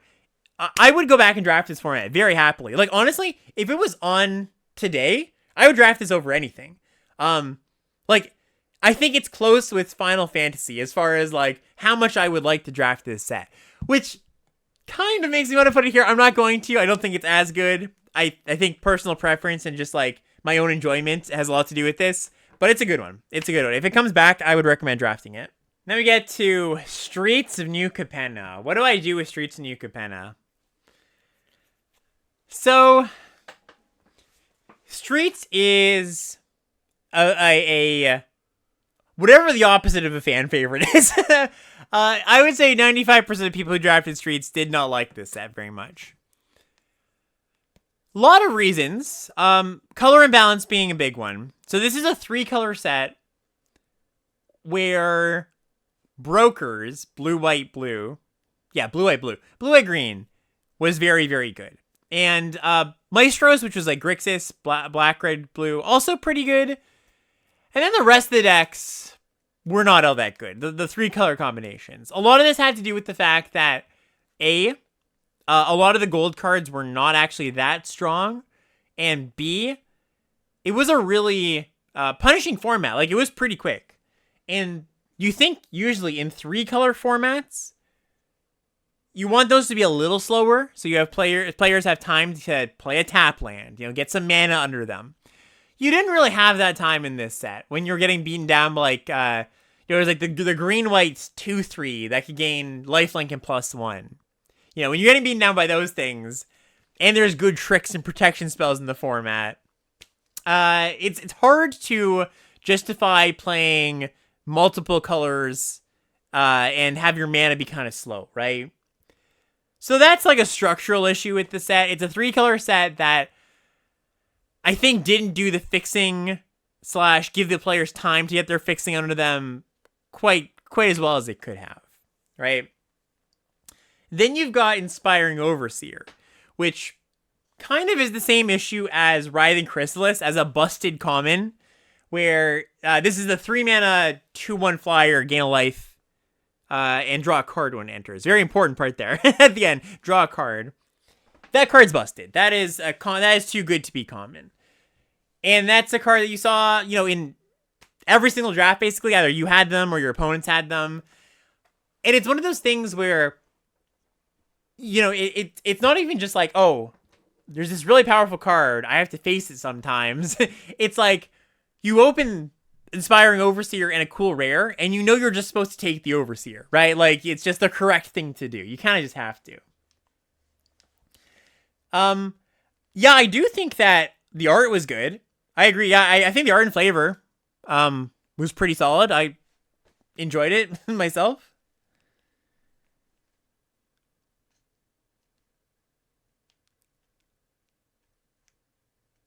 Yeah, I mean, Cloud Concealer wasn't crazy, you're right, but that also didn't gain a life or have... it did have a relevant creature type. I was going to say it didn't have a relevant creature type, but it did have a relevant creature type. Elemental mattered. I think gaining a life is a pretty big deal, though. In any case, where do we want to put this? I did not have a terrible time drafting it. The way I always describe Streets when I was drafting it was like people would come into my stream and be like, oh, how do you like the set?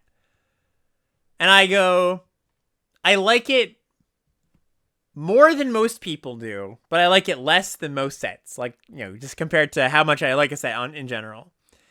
Like, I definitely like it more than the average player, I think, but I still don't have like a huge desire to go back and play it. I think there are some redeeming qualities about the set. Like, I do think there's actually a lot of cool cards. I think that the mechanics are actually really well done. Like, all the family mechanics are really good. We've got Conniving, which we just saw again in Spider-Man as a good mechanic. There's shield counters. Blitz is a cool mechanic. Shield counters are... Did I just say that one? I might have already said that one. But, like, I don't know. There's enough stuff going on. What's the other one? Maestro's mechanic. Whatever that one was called. The one where you sacrifice things to double your spells. That was kind of a cool mechanic. Yeah, I don't know. I'm going to put it in mid-derogatory, I think. I do think I would draft it again, and it's not in the objectively bad, but I liked it tier. So I think it kind of has to just go in the mid-derogatory tier. Some things to like about the set, but a lot of things to dislike. Okay. Strixhaven. I love Strixhaven. This seems to be a set that's on the GOAT list for some people, and the, like, I don't care about this set at all for some other people. So for me, it's going to go between greats and goated, and probably great. I really liked the different takes on color pairs. I thought that was really fun. One of the things, like one of my small gripes about like modern limited design is we don't often get very unique set structures, or they don't often shoot for the moon these days as far as like, oh, here's kind of a weird thing that might pan out, and it's a little bit different than what we usually do. They do it. I'm not saying they don't do it, but they don't do it as often as they used to. And Strixhaven, I think, is a really good iteration of that kind of thing, right? Where it's like, you know what you expect green-black to do in Limited, generally. But here it's doing something a bit different. It cares about life gain. You know what... I mean, red-white, that was definitely a swing and a miss. They didn't do red-white justice. But, like, red-white's supposed to be an aggro deck in most format. And in this format, it was built as, like, a slow controlling deck, right? They also had the really good spells bonus sheet. Like, I think probably the best bonus sheet. This is the first bonus sheet they did. I think the first one was the best one. A lot of really relevant cards. Nothing overpowered, really. I mean, that's not true. There are some other overpowered cards, but, like, not that many of them. Most of them were relevant. Very few of them felt like they were just, like, junk you never took. Mom had a better bonus sheet. I could buy that. Yeah.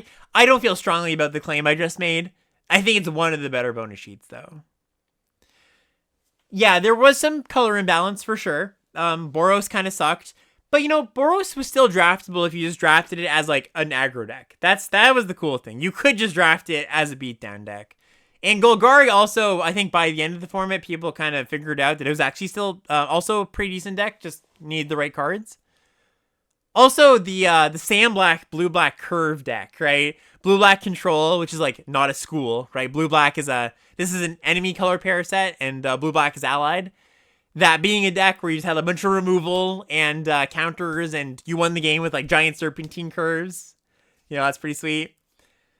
Yeah, also, I have a really good clip. One of my favorite stream moments is me tendrilsing my opponent for 1 million. That's one of my Twitch clips, if you want to check that out.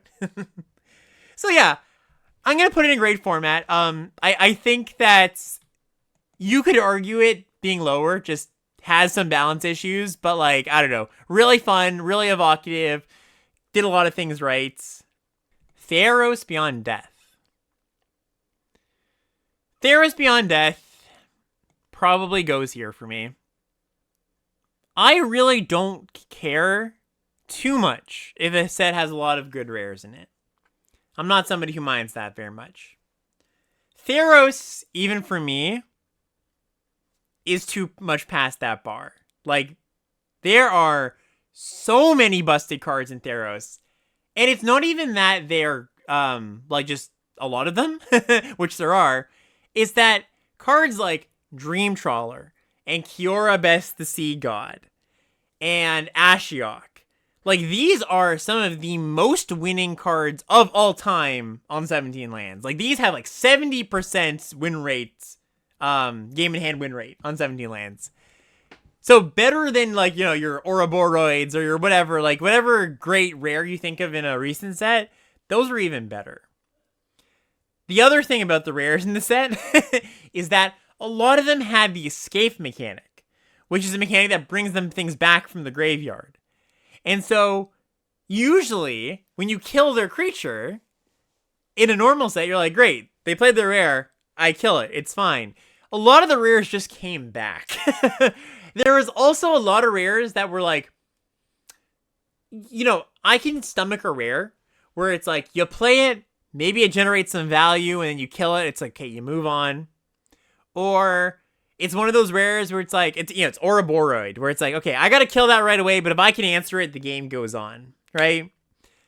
A lot of the rares in Theros completely invalidated everything that happened before in the game. Like, it was that level of kind of rare, right? So, yeah, I mean, there's a lot I could say I liked about this set, actually. But this was like the big overhang for me. Just like way too many busted rares. I really liked the like the blue control decks in this format. I thought those were pretty fun. That's kind of the one thing I liked about it. But no, I don't think I would draft this again. Okay, let's follow up a bomb heavy format with another one. Innistrad Crimson Vow. This one is not quite here for me. Not quite in the wooden draft again, but I think goes in mid-derogatory. Excuse me. So, this set also had a bunch of busted bombs that were very hard to deal with, invalidated the game previously, you know, whatever. With Theros, you know, whenever you have a bomb-heavy format, one of the things you can do is draft fast decks, right? Draft decks where you kill the opponent or try to kill them before the bombs matter. That was pretty doable in Theros. Like, Red White Aggro was a pretty good deck in that format. In Vow, the problem was that the tools weren't really there to draft a good aggressive deck. They existed. There were some. But it wasn't very common to be able to cobble one together. Like, usually there's like one or two really good aggressive decks at the format, or at the table. And so you have this dynamic of like, well, if I can't draft an aggressive deck, and I don't open a bomb, my deck is at a severe disadvantage, right? Yes, you could also, that's the other thing. If you have a form with a lot of bombs, you prioritize removal really highly. Sure, great. That was a way you can combat the bombs, but a lot of the bombs in this format were actually pretty immune to removal, or pretty resistant to it. They had hexproof, or they came in and had like a game-breaking ability with their Into the Battlefield effect. Like, I'm thinking the demon, right? The 7-mana demon that made a copy of itself right away. So removal helped, but you couldn't reliably draft like an all-removal control deck, because some of the bombs, a lot of the bombs, just didn't care that much about removal. So yeah, lots wrong with this set. I think a lot of things wrong with this set. I don't want to put it here because I would draft it again. Like, I think that maybe it's just like, you know, for old time's sake, maybe there are a few cards I would like drafting. There's the blue-white deck was pretty sweet with Brine Comer. I really liked Brine Comer. Traveling Minister, the 1-drop that tapped to give something +1 and gain a life. Like, that was a sweet card. So yeah, I would draft it again. I just don't think I would do it all that happily. War of the Spark. All Planeswalkers, or a Planeswalker in every pack. This was an ambitious set. I think overall, not a great one. I think that there is some novelty to this, to playing a set where everybody gets a Planeswalker, you know, 2 to 3 Planeswalkers per deck. And I think it's very good that they made the uncommon ones not be able to have an uptick. That's a really smart design choice from them. I think my issue with this format, besides there being pretty bad color imbalance, Grixis was much better than green and white, was that it really made you draft decks in a very specific way. There was not a lot of flexibility in how you were allowed to draft the deck. Like, you really needed to have a bunch of cheap creatures so you could pressure your opponent's planeswalkers. You needed to have, if you had planeswalkers, like, same kind of thing. Like, you needed to get on board early, which is not that different from a normal draft format. The difference, I think, though, is that in a normal draft format, you can have your cheap things be interaction spells, right? And you're like kind of okay with that. You're like, okay, I'm a slower deck, and my 2-drop slot is mostly removal. Maybe 3-drop slot has some removal spells. You get on board, or you don't fall behind because you're killing your opponent's things, right? You couldn't really do that in War of the Spark, though, because you needed creatures. So when your opponent played a Planeswalker on turn 4, you could pressure it, right? So I remember that being a bit of a gripe, where it's just like you really it had to be like a 15 creature deck almost always. There weren't very many decks that could get away with not doing that.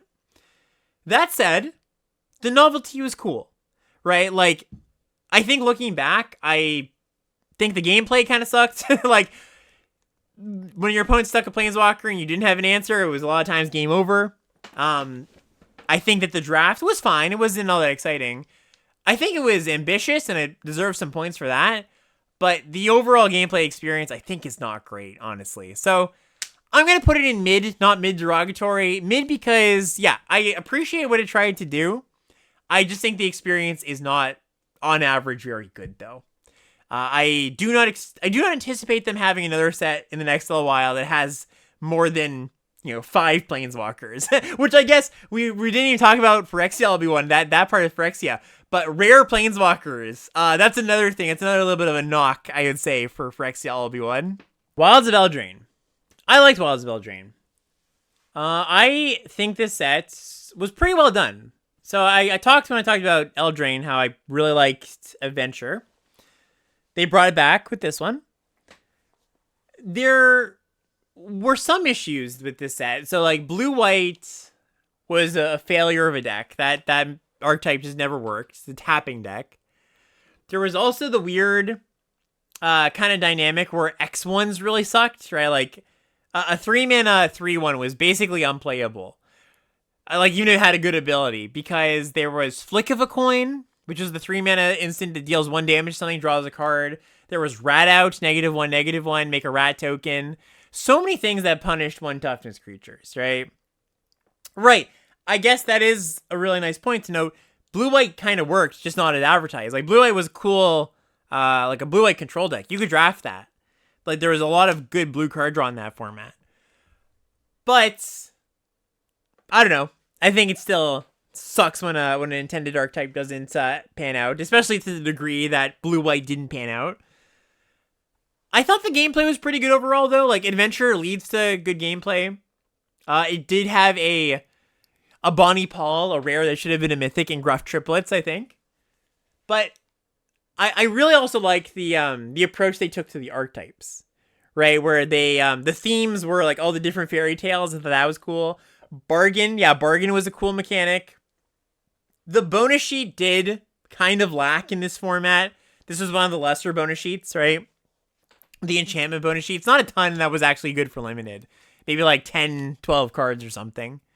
But yeah, I think all in all, I'll put it in rock solid. It could even go into the great format for me, but kind of feels right, rock solid. Oh god, Zendikar Rising. Zendikar Rising was the Groundhog Day of formats. This format we had forever.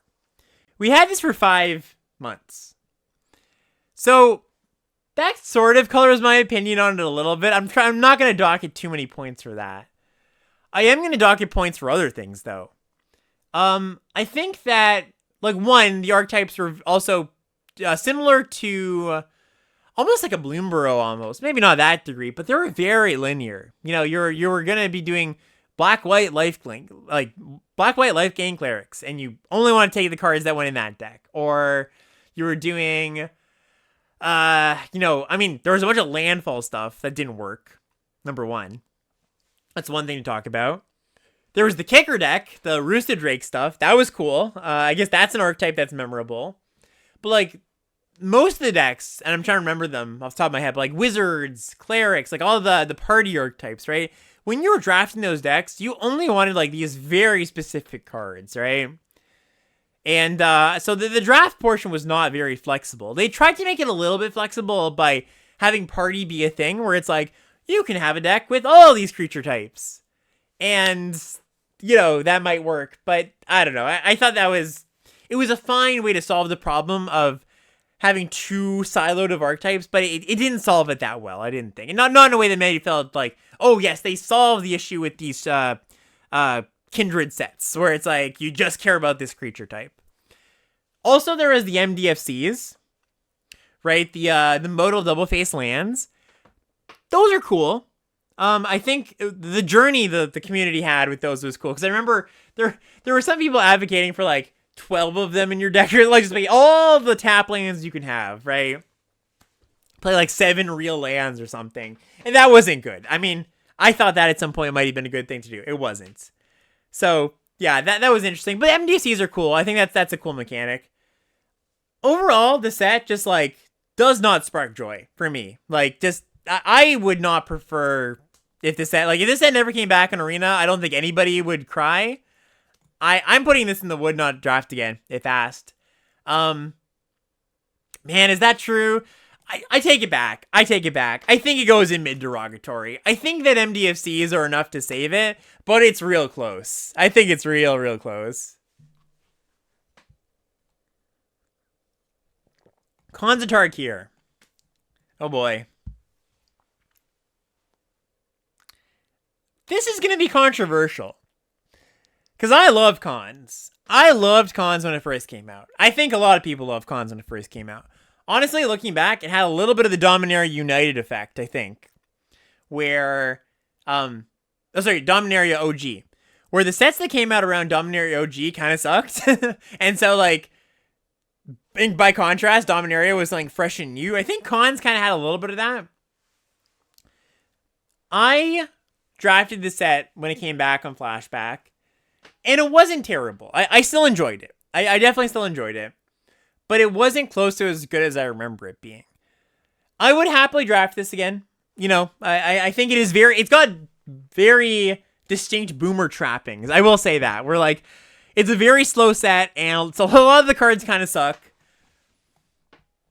I think that averages out to, like, rock solid. Like, this set laid down the groundwork for, like, a lot of, what they do these days with 3-color sets, a lot of the groundwork for, like, faction sets, how they approach them these days. Gotta give it a lot of credit for that. It was very fun for me at the time. But I think it can't go into, like, the great formats here. I think there's, like, too much junk. The clans are actually fairly imbalanced. I think that Sultai really gets the short end of the stick. Yeah, I don't know. Did this set age better than some of the other sets? It could have. Yeah, like, I wouldn't fault anybody for putting it a little bit higher. To be honest, IDK, if people like what they do with 3-color sets these days, yeah, that's fair. That's a fair point, too. Yeah, I don't know. I think a lot of people would have assumed I would put this in GOAT or great format. I wouldn't even mind if I put it in the mid-tier. Just, like, I'm grading on a bit of a curve here, right, with all these sets, with just how good we've had it lately in the past few years. So I'll drop it rock solid out of respect for the set, but, All right, Aether Drift, goated format, best format all time. That's how you really get people. Put rock solid, Khans of rock solid, Aether Drift, and goated. Okay, in all honesty, though, I am of the opinion that Aether Drift is rock solid. I didn't like the set as much when I first started playing it, but it really grew on me. And I think that's kind of the theme of this year, honestly. Like, sets that grow on you as they play. Like, I feel this way about basically every set this year. Maybe not Spider-Man, but Aether Drift didn't look like anything special to me going in. And I was really dubious about, like, a bunch of vehicles. And I think, as we play the set, I think even still, you we kind of figured out you don't want to play a bunch of vehicles. That's it's a recipe for an awkward deck. But I think Aether Drift had some really good gameplay. I think that the archetypes were all pretty cool. Like the Start Your Engines aggro decks were cool. I liked the blue-black Drain artifact decks. Like those were awesome. Pactol Terror. Like I think that there's a lot of really memorable cards. The green-black Reanimator deck, I thought that was great. Like it was really nice they nailed that for once. That's a kind of deck that they often don't nail. You know, like what else was cool in this set? I guess green exhaust stuff. That was kind of cool. Cycling was decent. I don't know. I thought there was enough going on. I could see it being mid 2. I could see it being in the rock solid tier. I'm going to put it in rock solid. I felt pretty good about it. Right, the mill build arounds. Yeah, that was cool. There was mill decks. Lots of variety. I think there was a lot of variety in this set. I totally get people not liking this set. Like, it just did not gel well with some people. Like, I think it's partially a gameplay thing. There was a lot of onboard complexity with the vehicles. Part of it was a flavor thing. It maybe does feel like a little bit of a soulless set, just being like, all right, there's cars, you know? But from a gameplay perspective, and yeah, vehicles just aren't very popular in general. But yeah, from a gameplay perspective, I thought it was pretty good. Foundations. Really good at what it did, is what I'll say about Foundations. I think it's a rock-solid core set. I got bored of it extremely quickly. I think it's like all-time low as far as are there cool cards in this set. That's to me personally, because I've been playing a bunch of years and they're very basic cards. I think it did a good job of being an introductory set, so I can't rate it too low. I think it's just gonna go a rock solid. Like, this is the understanding of just like, yeah, it's got a purpose, it fulfilled the purpose, it did it pretty well. It wasn't meant to be a super deep draft format. It was good, even for, you know, entrenched players, drafting it 10, 15 times. I think you'd enjoy yourself pretty well, you know? So, yeah, I don't know. Fine. It is a good core set. It's a very good core set. Pioneer Masters. I liked Pioneer Masters a decent amount. I did feel like it was a little bit too polar, right? A little bit too, you're either 5-color Yates or you're aggro. There were some decks in the middle, like there was blue-black. That was a cool thing. I liked the rotating bonus sheet, like I mentioned that with Innistrad. I like that. I don't think this set's super memorable, though. I liked it more on the later weeks. Like, think the bonus sheets got better as it went on. I probably would draft it again, just fine if it was on, on flashback. But I don't know. I don't feel any connection to the set, really. It was fine for the time we had it. I enjoyed it just fine. Rotated bonus sheet, very cool. Yeah. I also enjoy, like, the one thing I can say personally I really liked about the set is Pioneer's catalog, like, where it starts, is when I started playing Magic, so it's very nostalgic for me. But, yeah, it was kind of just fine. All right, last few sets here. We're almost at the end here. Tarkir Dragonstorm. Okay, this is a tough one. Because I think there's actually objectively a lot of not good things about this set. Even though I enjoyed it. So, like, balance-wise, as far as spread of different decks goes, I think it has a lot of the same issues that I just talked about with Pioneer, right? The decks were too polar. It was either you were red-white aggro or you were, multicolor, 5-color bombs. There were decks in the middle, of course, but I don't think those decks in the middle represented enough of the format. There was also some really busted rares in this set. A lot of them, right? You got your Elspeths and your Ugins and your Jeskai Ultimatums, or not Jeskai Ultimatum, what was it called? Jeskai Revelation. Lot of cards on that, like, tippity top, this is a busted card tier of rares. I think they captured the energy of OG cons really well. So I'm going to give them props there. I think a lot of the cycles of cards were really good, like the Exhales. I thought that was cool. I thought the implementation of how they got you to put dragons into your deck, like not only the enchantments that got picked up when you cast dragon, but the omens, like that's a really good way to have an expensive card, like a 6-mana dragon that also has a buyout mode. I think design-wise, actually, a lot of things they did really right with this format. I guess my gripes are more from the balance perspective, right? Being the the decks kind of being polar and the rares being too good. So I think I'm going to put it in the mid tier. It could get the bump up to rock solid because the gameplay was fairly good in the sets or in the games where the invalidating bombs were a part of it. And I think I'm probably going to land it here, actually, in rock solid. I don't think I'm quite at mid. I think the gameplay is fun. There was enough variety in drafting. Like, here's the thing. Even though your red-white decks and your multicolor green decks, like, those are your pillars, I found like those decks looked different draft to draft. Like, especially the multicolor decks, right? It wasn't like you're drafting the exact same fixers and the exact same payoffs. Like, your decks look different. You're different colors. You had different balance of, like, did you have dragons? Do you want the Dragon Storm enchantments? Like, how much do you want an Exhale versus another removal spell? I don't know. I think that's all cool. So, saving grace of that. Okay. Final Fantasy. GOAT! It's the GOAT! Easy. Where'd it go? Oh no. It just disappeared into the ether. I'm sure it's... Ah, there it is. It's the GOAT! I love Final Fantasy. It's my favorite set. I think the flashbacks we had recently confirms that it is my favorite set. Everything I love about a set, everything I want to love, or would love to have in a set, is there. That took a lot of words to get out, but you know what I mean. Good balance. Arguably the best balance of all time. Cool, interesting build-arounds at all levels of rarity. Cool rares, cool commons, cool uncommons. Extremely wide variety of decks you could draft, right? Like, Control, Graveyard, Reanimator, White Aggro, like, spells. There's so many cool things. They got the blue-red spell stuff really right this time, right? Okay, yeah, you know what? I'll give you that. Blue-red was the best deck, pretty clearly. I said it had best balance. I still stand by that claim. It had very good balance.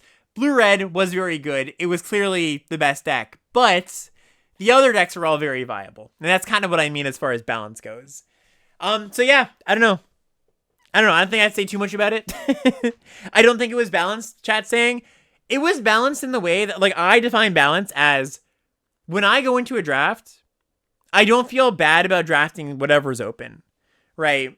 I think for most formats, there is like something I would like to lean away from. Generally, like a color pair. I don't really feel that way very much about Final Fantasy. I'm just happy drafting anything. Drafting whatever's open. You know? Yes, it was capable of being self-corrected. That's a really good distinction to make, Sirkovitz. That's a good rebuttal to this set wasn't balanced. Because I think it was balanced enough to be self-correcting, right? And then the last one. Edge of Eternities. I'm going to give it a rock solid. Yeah. Doesn't quite go into great format for me, but I was happy drafting this till the end. Spacecraft was solid. I thought that the bonus sheet, the lands bonus sheet, was surprising. It was better than I expected it to be. I thought there was only going to be like, I don't know, 10, 12 relevant lands, but there was a good handful. I'd say more than half. The gameplay was just good. The gameplay was a highlight of this format. Gameplay was really, not too complex, but just on that edge of like enough complexity. Lots of decisions to be made. Lots of good back and forth. Yeah, I could see bumping this up to great, honestly. And looking at the other formats in this tier, I like this format better, so I kind of want to. Yeah, it's edge of complexities, exactly. I think that's where I'm going to put it. All right, and this tier list has gotten very bloated, so I'll zoom out here. Oh, I guess Spider-Man is not on this list. I'll just quickly say I won't draft it again. Not because I hate the set or anything, but it's like, everything I said about the other things in this tier, all the other sets, there's better things to be doing in my time, Yeah, I'll just zoom out. Here's the final list. If you want to see it, let me zoom here. I think I feel pretty good about this. And, I'm known for liking sets more than most people, just liking sets, just straight up. But as you can see, I too have sets that I'm not super fan of. Words are hard after 2 hours of talking. I'm not super fond of. I'm curious if anybody has like a set that I have down here as like one of their goats or one of their sets that are like, oh, I really, really like that set. Or opposite, where I have a set up here that's like, that goes in my trash tier. Really hate OTJ.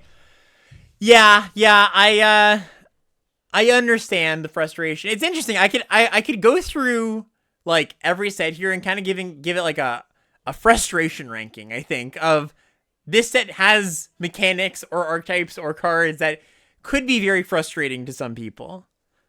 Like, Ikoria is a great example of that, of course, but I could see, like, Aether Drift, Wilds of Eldraine, OTJ, like you mentioned. Anyways, yeah, I'm gonna pack it up, chat. Hope you enjoyed this. This will go to the YouTube later. And, yeah, thanks for hanging out. Thanks for being a part of this. Say hi to YouTube, everybody. All right, see you around, everybody.